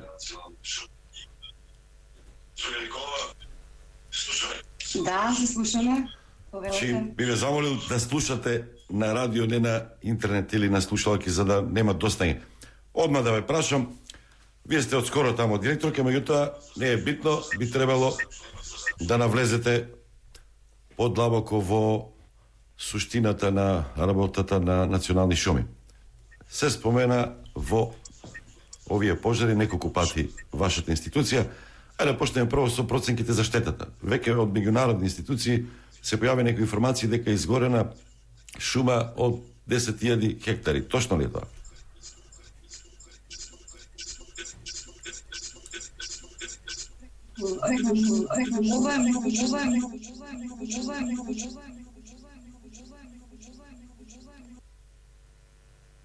Режија, ајде обидете се телефонски.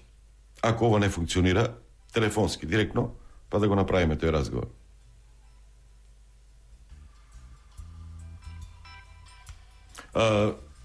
Ангелов, додека да ја добиеме Николова на обичен телефон, ај на ова да одговориме. За мобилен телефон, ја дадовте низиве, доволен ми е мобилен. Многу ви троши мобилниот. За мобилен телефон 1.000.000 денари. За тоа. Вакви глупости не треба ни да се демонтират. Јас сум запрепастен од пиарот на ВМРО ДПМН.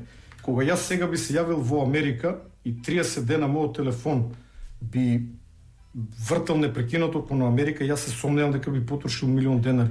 Се работи за тендер кој што го има на страната на Центарот за управување со кризи, каде што цената е срушена. Можам да се пофалам откако сум директор, еден голем дел од тендерите, цените се страшно срушени во однос на почетните, имаме заштедено еден куп пари и ова е за 3 години.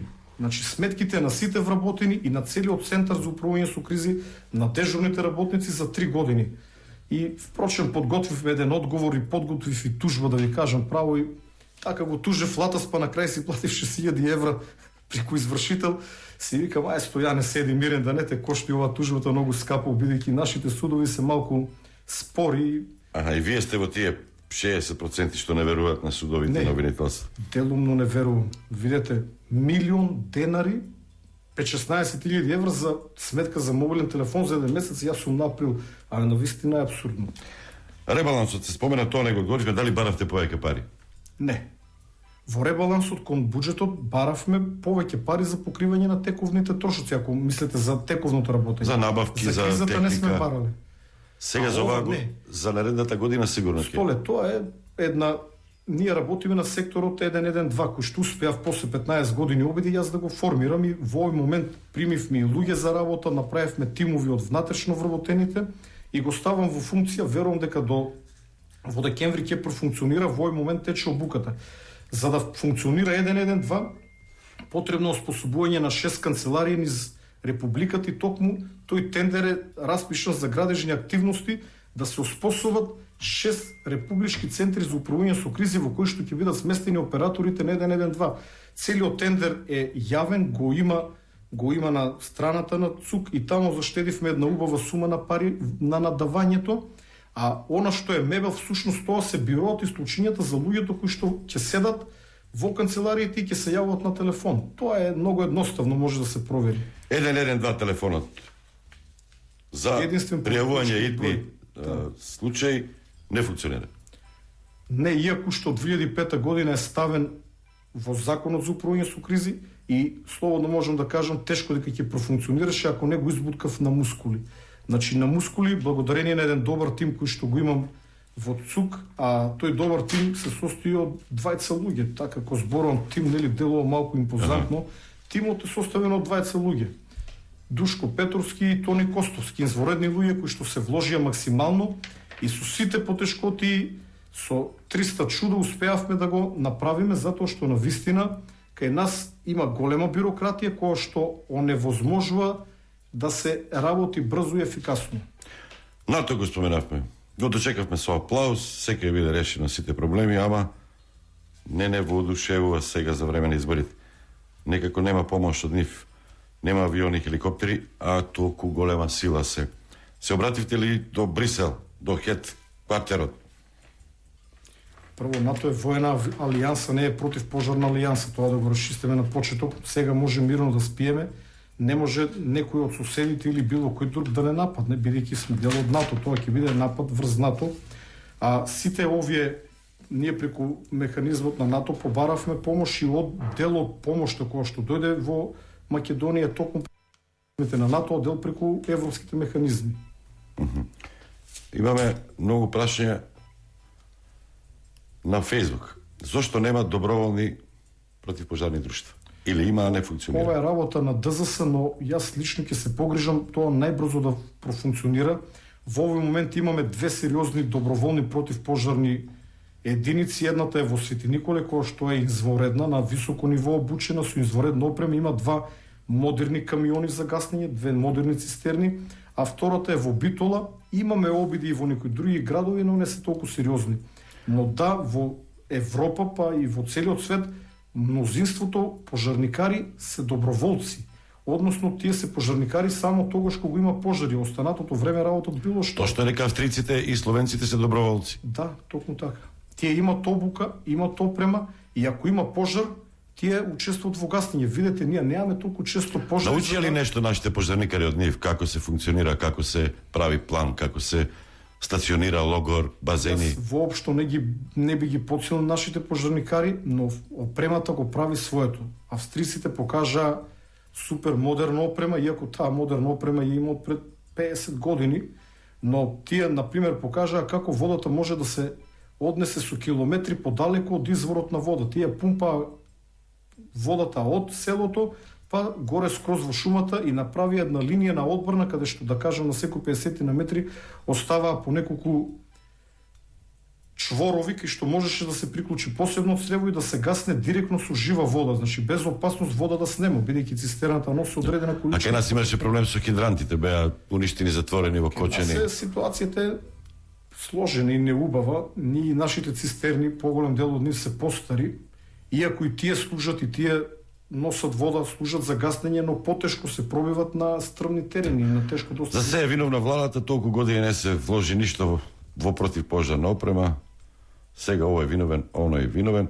Зошто нема доброволни, тоа го кажавме. Дали може да наведе еден експерт од Македонија кој беше вклучен советодавно во акцијата на гаснењето на шумските пожари во Македонија? Го имаме доктор професор Никола Николов, меѓународен експерт. Дали единиците на ДЗС, цело време зборувате полиција, армија, кај се, колку има вработени ДЗС, 300, 400, колку имате вие вработени? Тимовите за брз одговор, дали функционираат и дали воопшто се обучени за гаснење на шумски пожари? Тоа се праша. Само еден момент и веднаш ќе одговорам на ово прашање.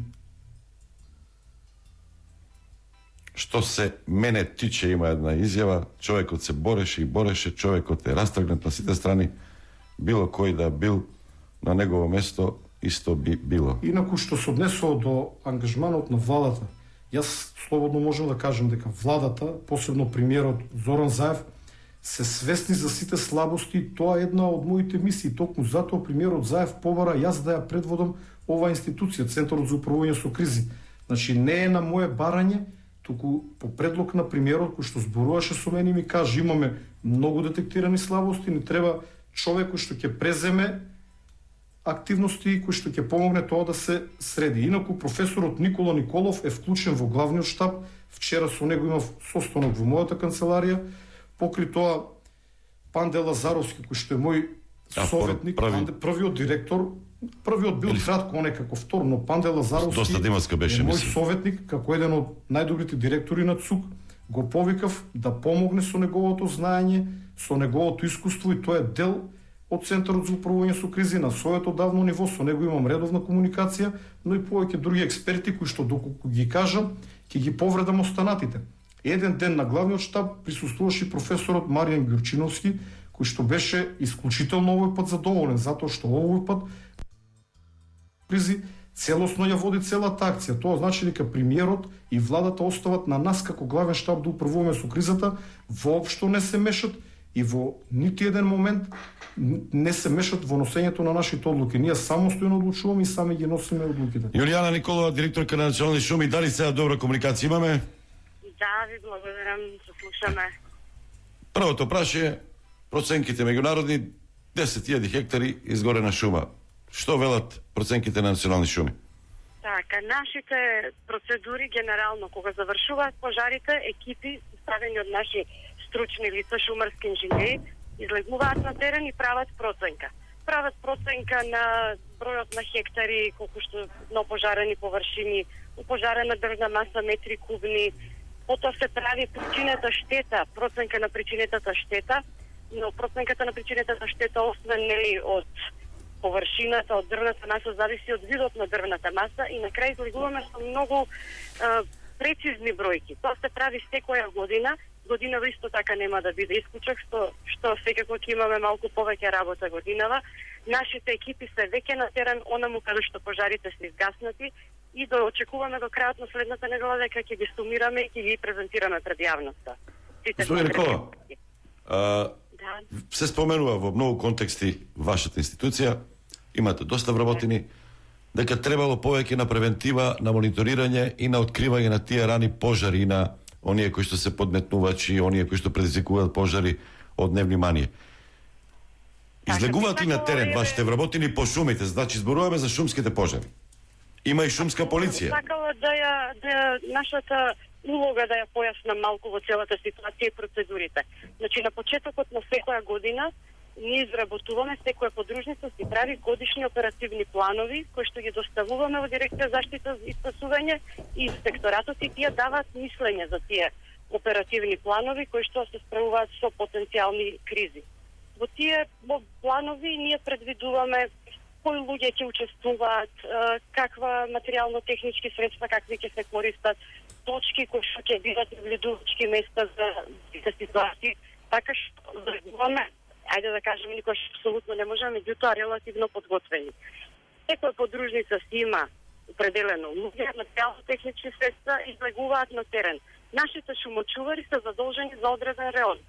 Во одредениот реон тие наблюдуваат, освен што наблюдуваат нели заштита од пожари, наблюдуваат и промени на дрвата панели, ајде во мирнозопски услови да го кажеме, сите промени фитопатолошки секакви што настануваат. Меѓутоа во овакви ситуации посебно се насочени кон наблюдување на околината и оние посебни точки кои што се ставени во годишниот оперативен план. Проблемот е реален што тој човек шумочувар кој што е на терен не може во секое време да биде на секое место.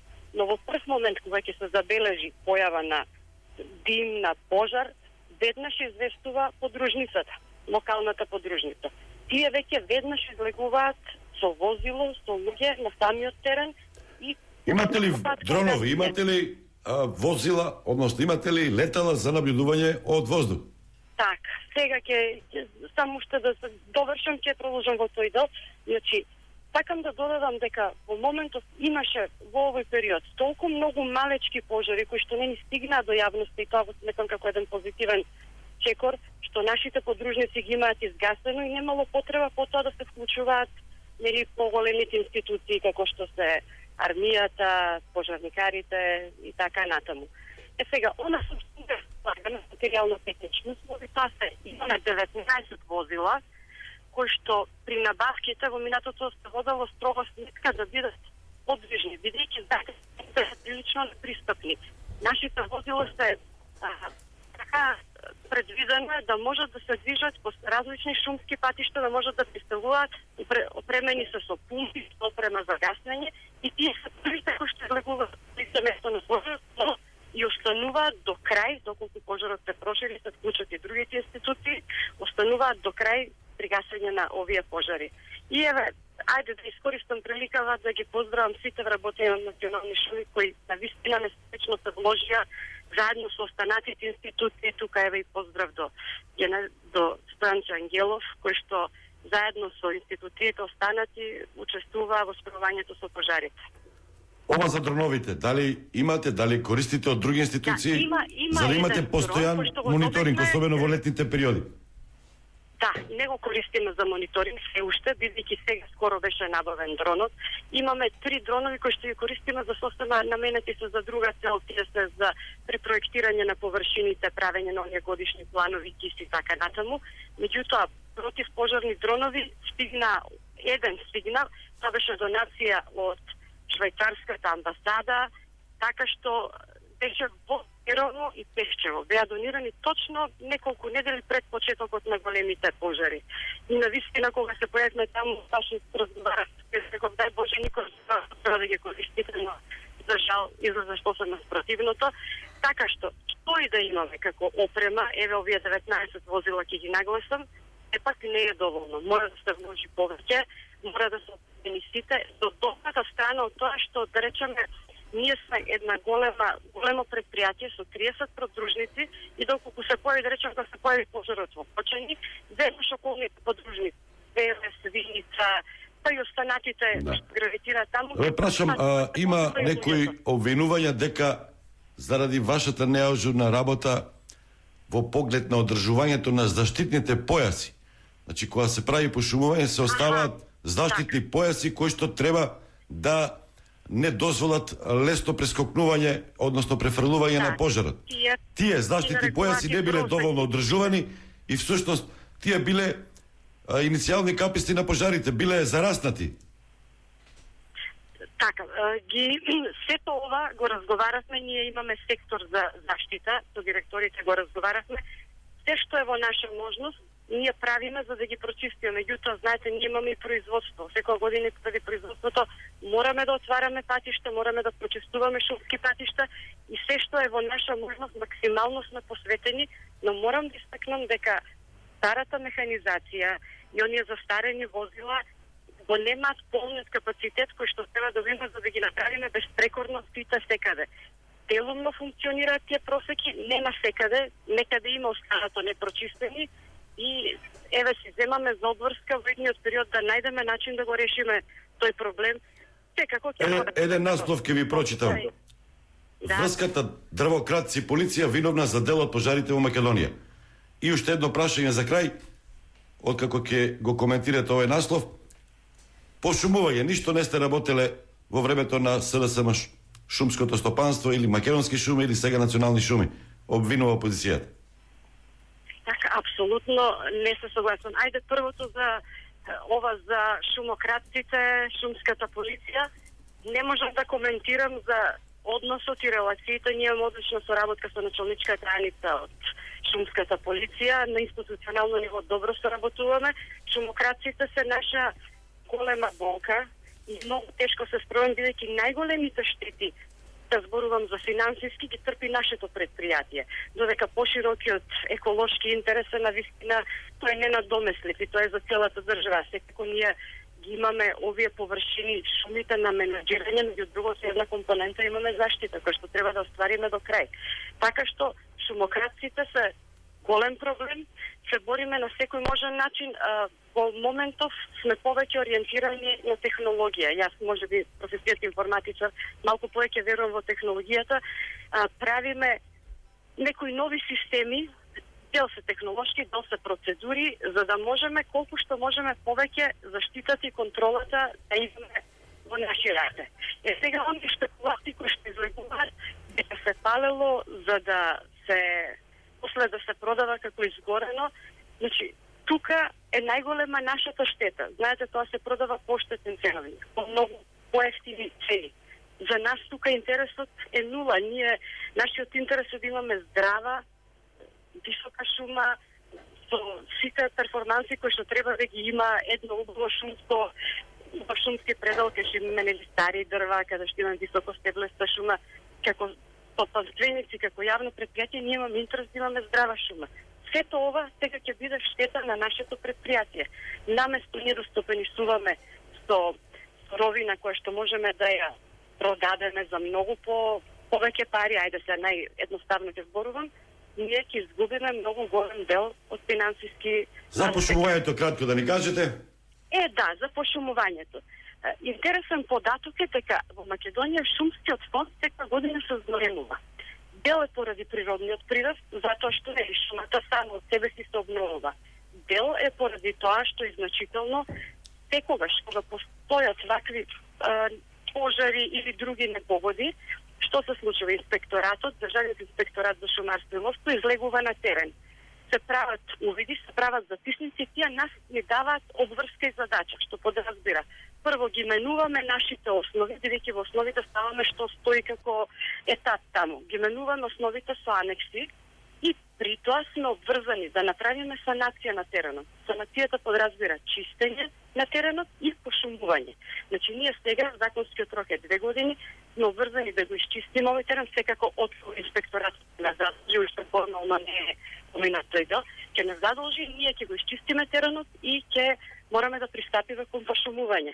Добра околност што имаме повеќе садници во поштивано производство на садници. Имаме капацитет и човечки и садници да постигнеме, но лошата страна е што треба 20 до 50 години да се обнови шумата, да дојде во некој приближно иста состојба како што била во моментот на пожарот. Благодарам Јулијана Николова, директорка на Национални шуми. Неколку твитови, па реклами, па се враќаме и финишираме со директорот на ЦУК, Стојанче Ангелов. Како беше тоа? Цук, Стојанче, кој чука? Стојанче, што бара оганче? Така, имаше некој коментар. Добро беше карикатурата, морам да кажам дека ми се допаѓа. Личише на... Па, може да имаше некој мускулче повеќе од колку јас, али добро е. Груби, не сум редар за да проверувам сертификати на прославата на Рамковен. Не си, пошто не сме ни ние држава, да бевме а редар ке ти беше највисок дострел во кариерата. Добро ли слуштав, нашиве странски морони заклучиле дека Охридскиот рамковен договор возможил земјава да стане просперитетна, во кој смисол? 500.000 евра за прослава на рамковен, 5.000 евра за прослава на 30 години независност. Што вика Вајон Салихи? Колку противпожарни возила се тоа? Вајон од град Скопје.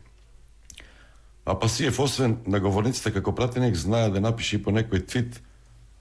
Тој вели вака за присуството на прославата. Левица нема да има свој представник на прославата на рамковен. Етноглобализмот треба да се... Етнотрибализмот, се извинувам, значи етноплеменизмот треба да се погребе, а не да се слави. Украдената опрема на австрийските пожарникари навистина разгоре оган од коментари по социјалните мрежи. Како првиот човек на ЦУК ја виде кражбата. Да бидам искрен за миг, јас поверував на лажната вест за украдената моторна пила од австрийските пожарникари. А и како да не поверувам, кога токму тој ден околу австрийците се мотеше делегација на ВМРО ДПМН. Не ви го разбират сарказмот и не знам колку е соодветен сарказмот во вакви кризни ситуации. Ова не е политичка дебата, дали го свативте тоа? Ова е конкретна работа и станува збор за живот и смрт, борба. Лажна вест пласирана од партиска кујна заслужува таков одговор. За каква украдена моторна пила зборот? Па прво таа моторна пила е 50 евра. Ако дури да имаме таков случај, не можеме сега ние, како беше со вулканата вода, да го фрлеме бебето. Ја не гледам, прво веста беше лажна и пренесена буквално на сите медиуми кои што беа под контрола на... Значи дека сме неблагодарници, они ни помагаат, а ние...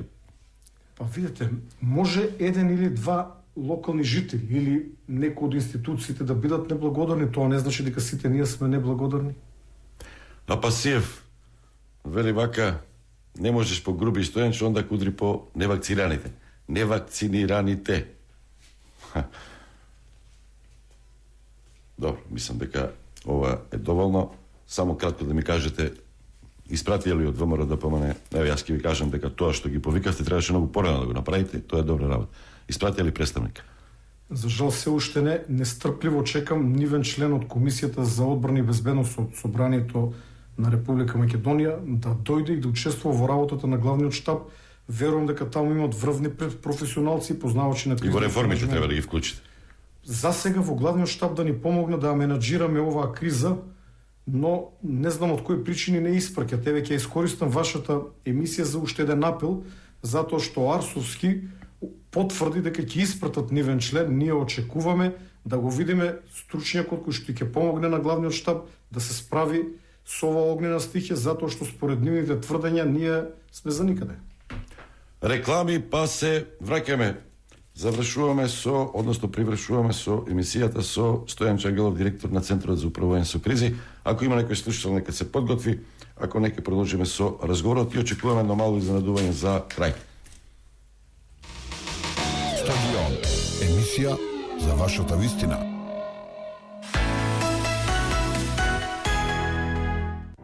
Екоблок Еленица Струмица. Цигли за вашиот дом. Брза, прецизна и квалитетна услуга. Сечење на ласер во ПАП Охрид. pap.com.mk. Секогаш кога имате желба од вашиот стан да направите примамлив дом, појдете во еден од 8 салони на Прима мебел низ Македонија. Изберете квалитетен хрватски мебел, платете на 24 рати без камата и уживајте во новиот интериер. Прима штеди за семејството. Светлечки реклами ПАП Охрид. Изберете квалитет. pap.com.mk. Имате болки во грбот?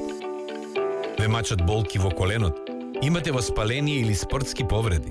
Ice Power го забрзува процесот на опоравување од повредите на мускулите и зглобовите, ги намалува воспаленијата и отоците, за брзо ослободување од болка. Ice Power во сите подобро снабдени аптеки, ексклузивен застапник и дистрибутер Eurofarm. И да се вратиш во минатото и да одиш кон иднината. Повторно ќе налетнеш на истата љубов. Сазна струмка од грозд Струмица. Екоблок Еленица Струмица. Цигли за вашиот дом. Стадион Контакт 032 397 707 и 397 727. Вибер и WhatsApp 072 607777. Канал 77.mk. _. Facebook. Канал 77.mk. _ YouTube. Добар ден, повелете.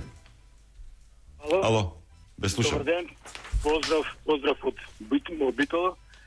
И знаеш како бе Стојанче сега врти, ама никако да го признаете она најважното, дека потврливте во превентивата.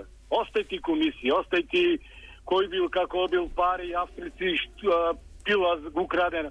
Потврливте во превентивата, а таа е без пари. Што имате од превентива, например, во Битола? Јас ти кажам дека толку ми се треси душата, што можда и сато и се во прашање кога Пелистер ќе бувни. Имаше обид од страната на Љубојно и од Брајчино. Ја прочите таа информација, така? Пелистеро не ви е воопшто за заштите. Каков обид имаше, се извинувам да кажете? Како? Каков обид имаше?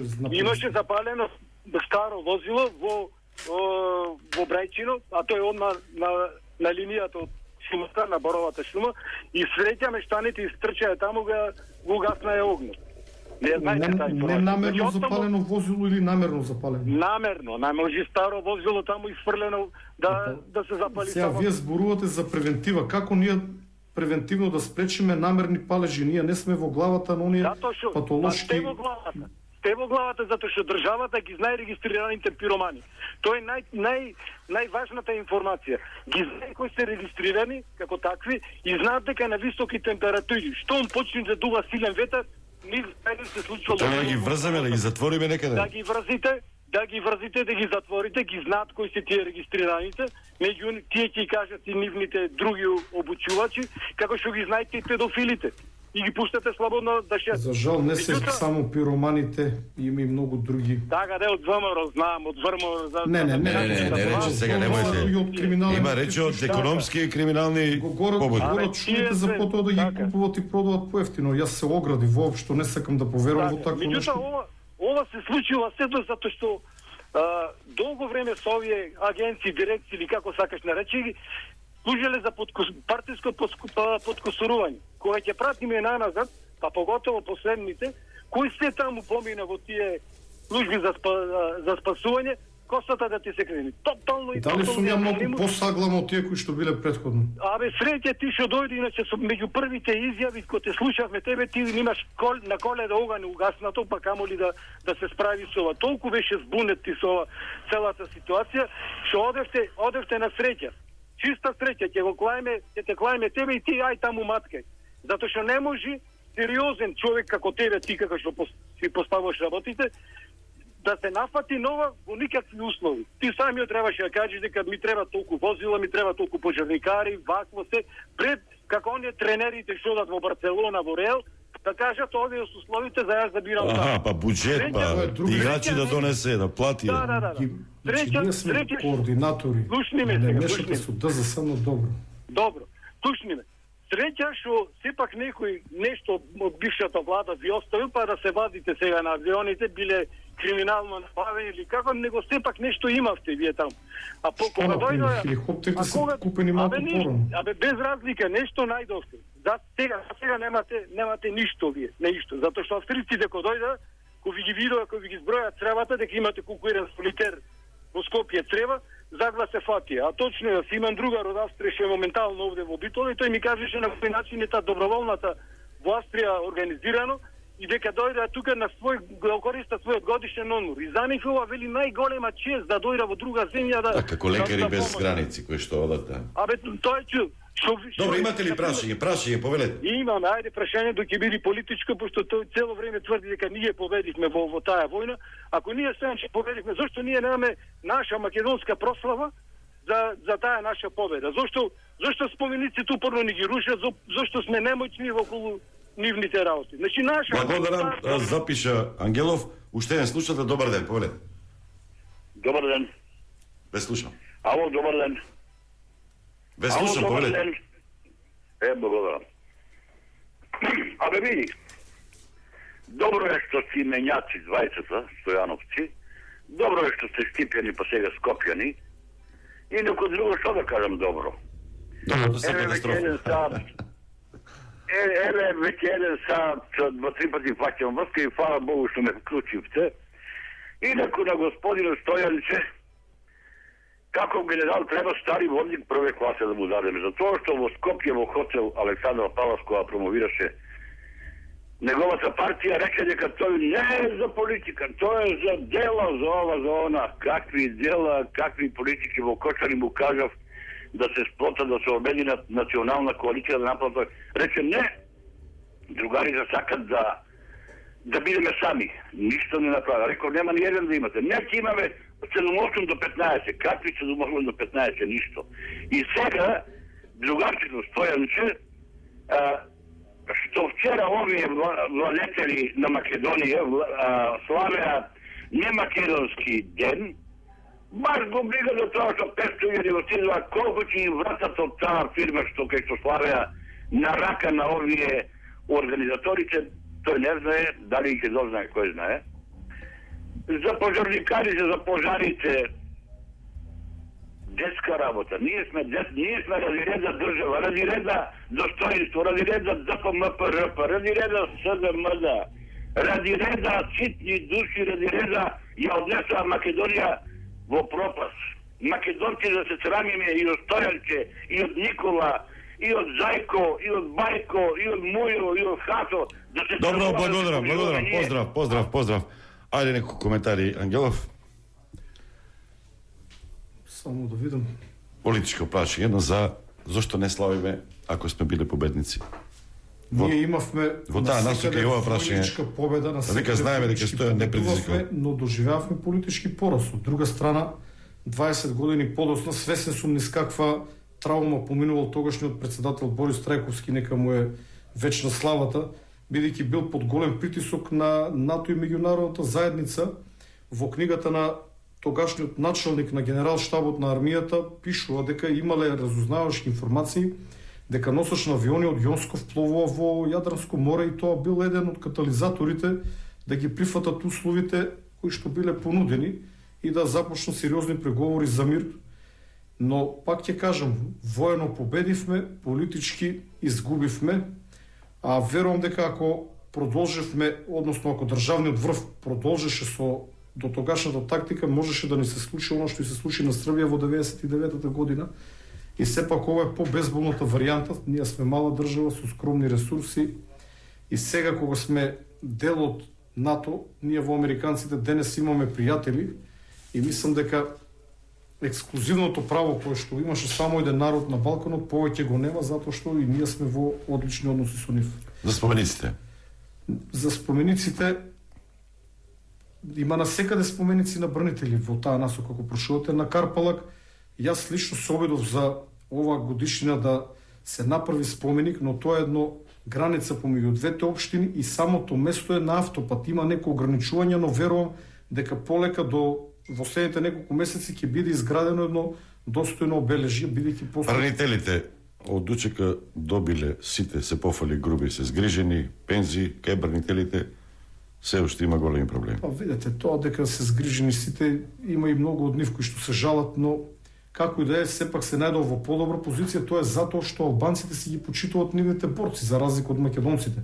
Јас разбирам некој да наоѓа мана на мојот политички ангажман, ама лидер на опозиција за мене да каже дека сум циркузант кој што крши керамиди со глава е невкусно и навистина ниско, бидејќи јас сум човек кој што водел специјална единица. Зошто се лутите на такви работи? Затоа што да бевте опозиција и вие ќе шутиревте пенал сега. Такви, видете, зборам за начинот за употребениот вокабулар, зборам. Јас сум човек кој што се борел за оваа држава, тоа го знаат сите луѓе кои што учествувале во војната, бев тешко ранен, значи едно парче респект поради 2001 заслужувам. И сега јас сум само еден пример. Многу бранители се згазени на најразлични начини, ама овде вината е наша затоа што кога ја формиравме партија до достоинство, да се обединевме сите околу неа и како што кажа слушател дека сум очекувал таму 5, 10, 15 пратеника, љубе тогаш очекуваше 30 плюс пратеника, значи сите верувавме дека ќе освоиме пратеници. Развојот на настаните ќе беше друг. Со 8-9 илјади гласови колку што освоивме ние во тие години, ние можеме толку. Колку вработени има ЦУК, ДСЗ, колку се експерти за противпожарна заштита? По повеќе од 300 вработени, но овие луѓе работат. Поголем дел од нив имат сериозни обврски, сериозно работат. Не значи тоа дека институциите не работат ништо. Во секој град имаме дежурни кои што ги собират информациите, ги праќаат до централата. Инаку како јас би знаел колку активни пожари има денес. Воедно и координират помеѓу институциите, ама да довршам мислата на претходното прашање, нам ни треба се македонско обединување пред се помеѓу двете големи македонски партии. Се додека помеѓу нив постои омрза, ние ќе бидеме подчинети на албанската партија која што го има најголемиот број на пратеници. Премиерот Заев замина на одмор. Коментар. А прогласена кризна состојба. Па после се Премиерот врати. замина на одмор пред да биде прогласена кризна состојба, некога се прогласи, кога се прогласи тој се врати, но мене не ми треба овде премиерот. Јас како раководител на главниот штаб, со главниот штаб ја менаџирам оваа криза со огнената стихија. Доколку мене ми треба директно премиерот, јас можам во секој момент да го добијам на неговиот телефон и да побарам помош, но ние имаме институции. Ќе направите голема сметка, ќе направите со Грција роуминг. Па може да дојде до 1 милион денари. Значи нашиот начин на работа е да живеат институциите. Не треба премиерот да оди како некој друг премиер и со телефон да ги решава проблемите. Има главен штаб кој што е надлежен за кризата. Достоинство постои или е претопено укинато?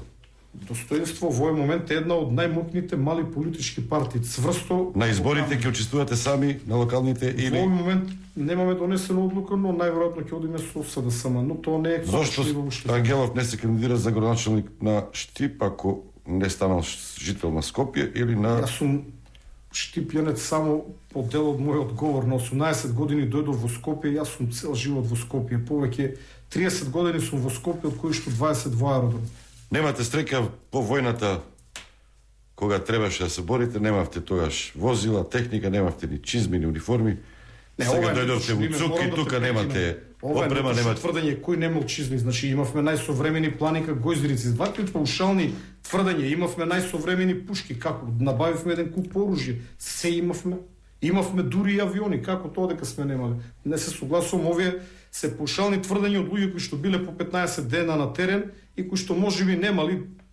И таква била поставеноста, нивната улога била некаде да чуват стража, без да сакам да ги омаловажам, но тигрите, волците, посилните единици, професионалните војници, имавме оклупни транспортери, имавме се што ни... Рековте достоинство постои, ама не реагирате за изборниот законник. Нек слушна ли сте преокупирани за цензусот? Не, ние сме едни од најгласните. Овој пат сметам дека нашиот став е познат. Ние сме Македонија да биде една изборна единица кога се во прашање парламентарните избори и да нема долен прак. Ние сметаме дека не треба да има долен прак. Сметаме дека е абсурдно да се собира 2% од гласачите. Тоа е абсурд со кој што јас се судрив кога собирав подписи за кандидат за претседател. Таа бројка треба да биде символична, например за град Скопје, ако некој сака да се кандидира, да се доволни 100, 200, 300 подписи, не ние да и бараме 10 или 20 хиляди гласови. Ангело, завршуваме со Наум Стилковски, ВМРО ДПМН. Наум, дали се слушаме? Тука сум јас, тука сум. Режија. Слушам и се чудам.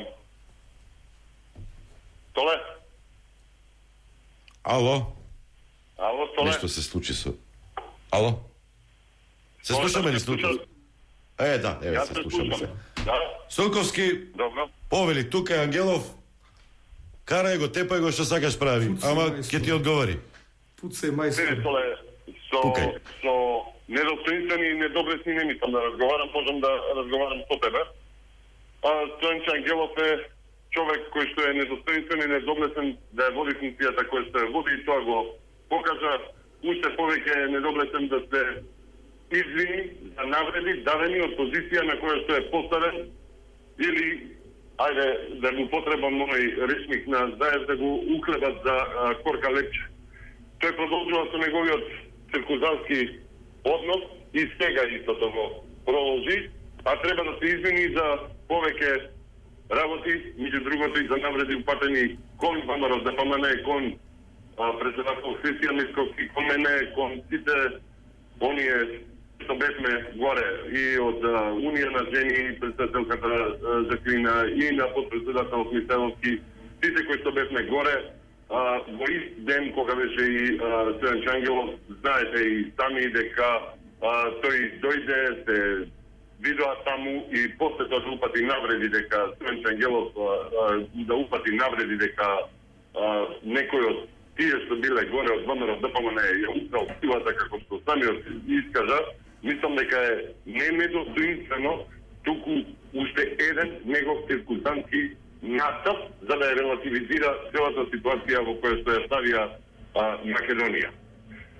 Тој не знае дека има одговорна функција и ја злоупотребува, ќе повторам, за да ги пренесува циркуските настапи, навреди, фотографии, најавени по откажани снимки од пожари, од целото тоа, таа опасност од оние жалосни слики кога гореше 300 годишна шума, тој од сето тоа правеше само личен пијан. Треба да се извини, што додека гореше планината над Кочани, што пожарот беше стигнат до самите куќи, тој се журкаше и се стикаше со звезди, немаше навремена реакција, немаше ниту опрема со што да работи, те уште се вади и префала на една, на втора, на трета институција, а сега тука го слушам како вели дека тој бил одговорен, да е слободно можел да се бања по телефон, ги координирал работите. Ако ги координирал работите по телефон, зашто тогаш се врати? За пијат? Понатаму, Стојан Ангелов треба да се извини на сиот народ, што били на такво место, а е неадекватен за таа функција. Вечито се вади дека нема надлежност. Се секаваме зимно време, човек беше премрзнат во планина, Стојан Ангелов ја префрлаше натаму наваму одговорноста, дали било на оној центарот за спасување, дали било на брза помош или на не знам кој таму, дека не можеле да го спасат, човекот почина во болница. Се сеќавате, тоа беше за оној овчар во планина што неговата 90 годишна мајка го носела на раце надоле низ снегот. Сега се дозволи по 4 дена информации, тој вели дека има увид во пожарите и во случувањата во Македонија. 4 дена гореше над Кочани, гореше во цела источна дел од шумите во Македонија. Тој одеше и се сликаше со звезди, објавуваше по социјални мрежи. Тоа не му е работа. Понатаму, требаше опозицијата да посочи на лудоста во почетокот, кога почна акцијата, хеликоптерите да летат до Скопје за гориво.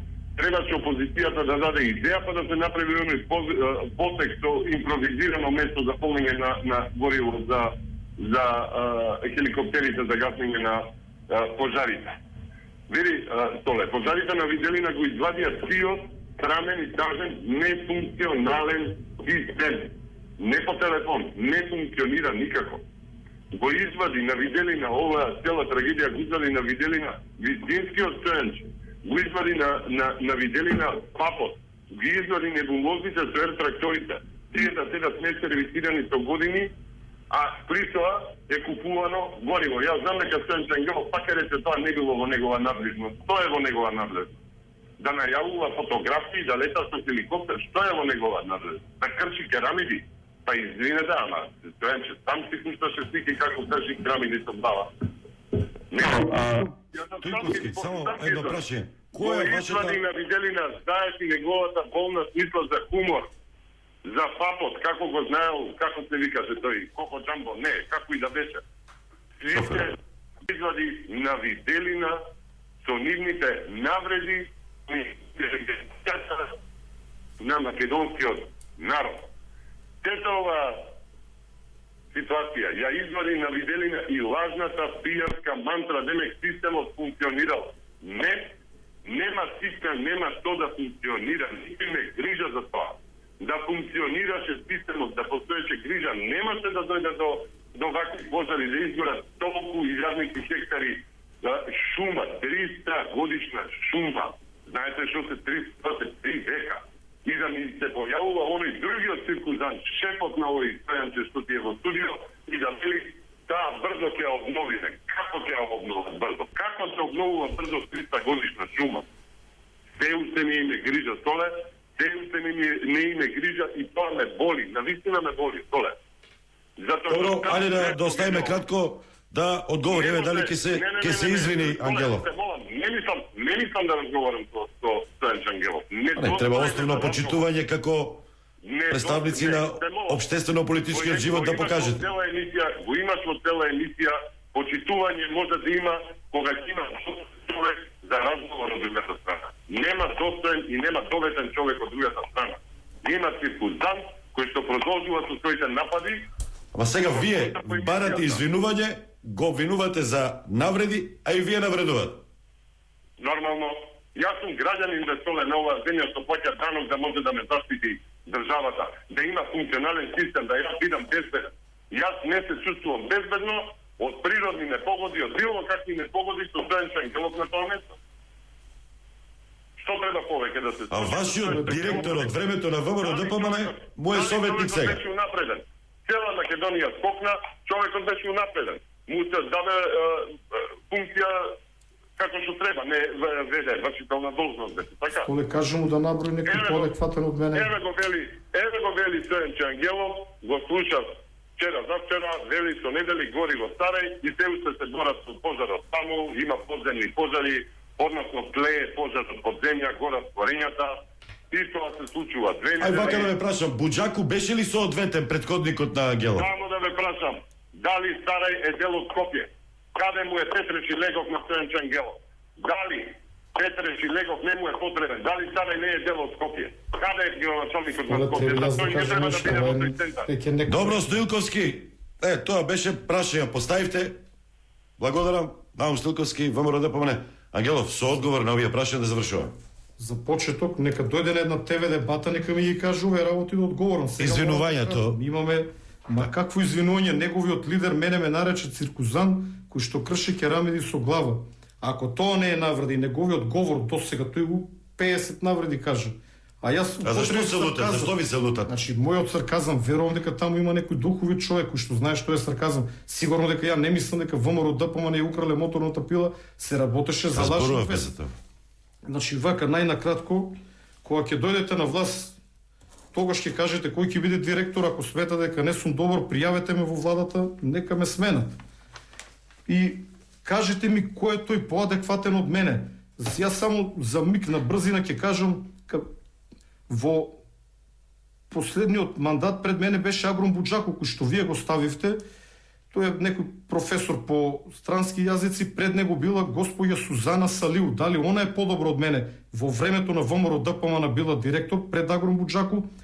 Пред Сузана бил Мутаир Максут, економски заменик. Дали Мутаир Максут бил подобар директор од мене, подобро решение? Пред Мутаир бил Зулфија Дили.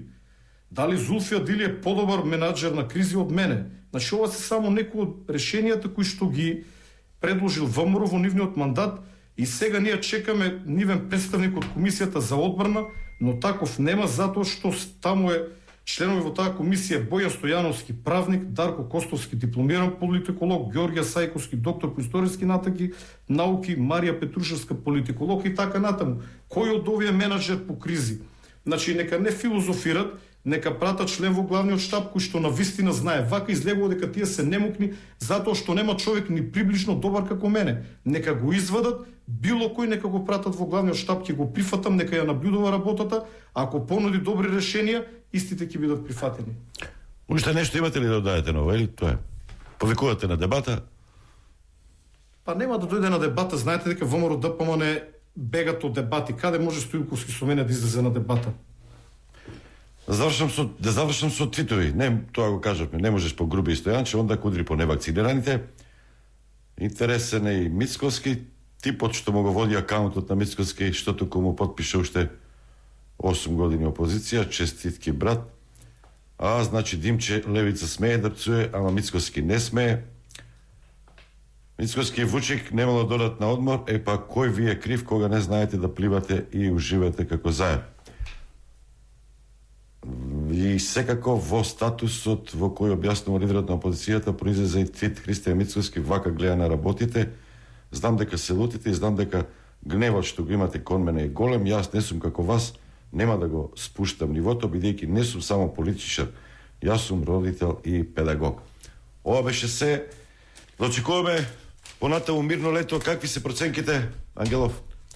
И метеоролошки, имате ли метеоролози? Комуницирате ли со нив? Имаме, за жал, нема предвидени врнежи од дожд во следниот период, не очекува и остатокот од летото жешко лето и очекуваме појава на пожари, особено имајќи во предвид дека имаме намерни палежи, затоа и МВР засилено работи на терен. Но ние сме овде да го изгаснеме секој пожар без разлика колкав е, нормално за тоа ќе ни треба време. Стојан Чангелов, директор на Центарот за управување со кризи. Се слушаме во стадион наредната сабота во истото време. Пријатно е да слушај. Стадион. Емисија за вашата вистина. Емисијата Стадион можете да ја гледате и на телевизиите. Ирис во сабота во 17 часот. Вис во недела во 17:30. Здравкин сабота од 20 часот и 30 минути. ТВ КТВ во недела од 16 часот. ТВМ во понеделник од 13, Нова четврток во 11, ТВ Плюс во недела од 11, Кисменада во сабота во 22:30, ТВ Протел во понеделник во 15 и ТВ Глоби во сабота од 19:30.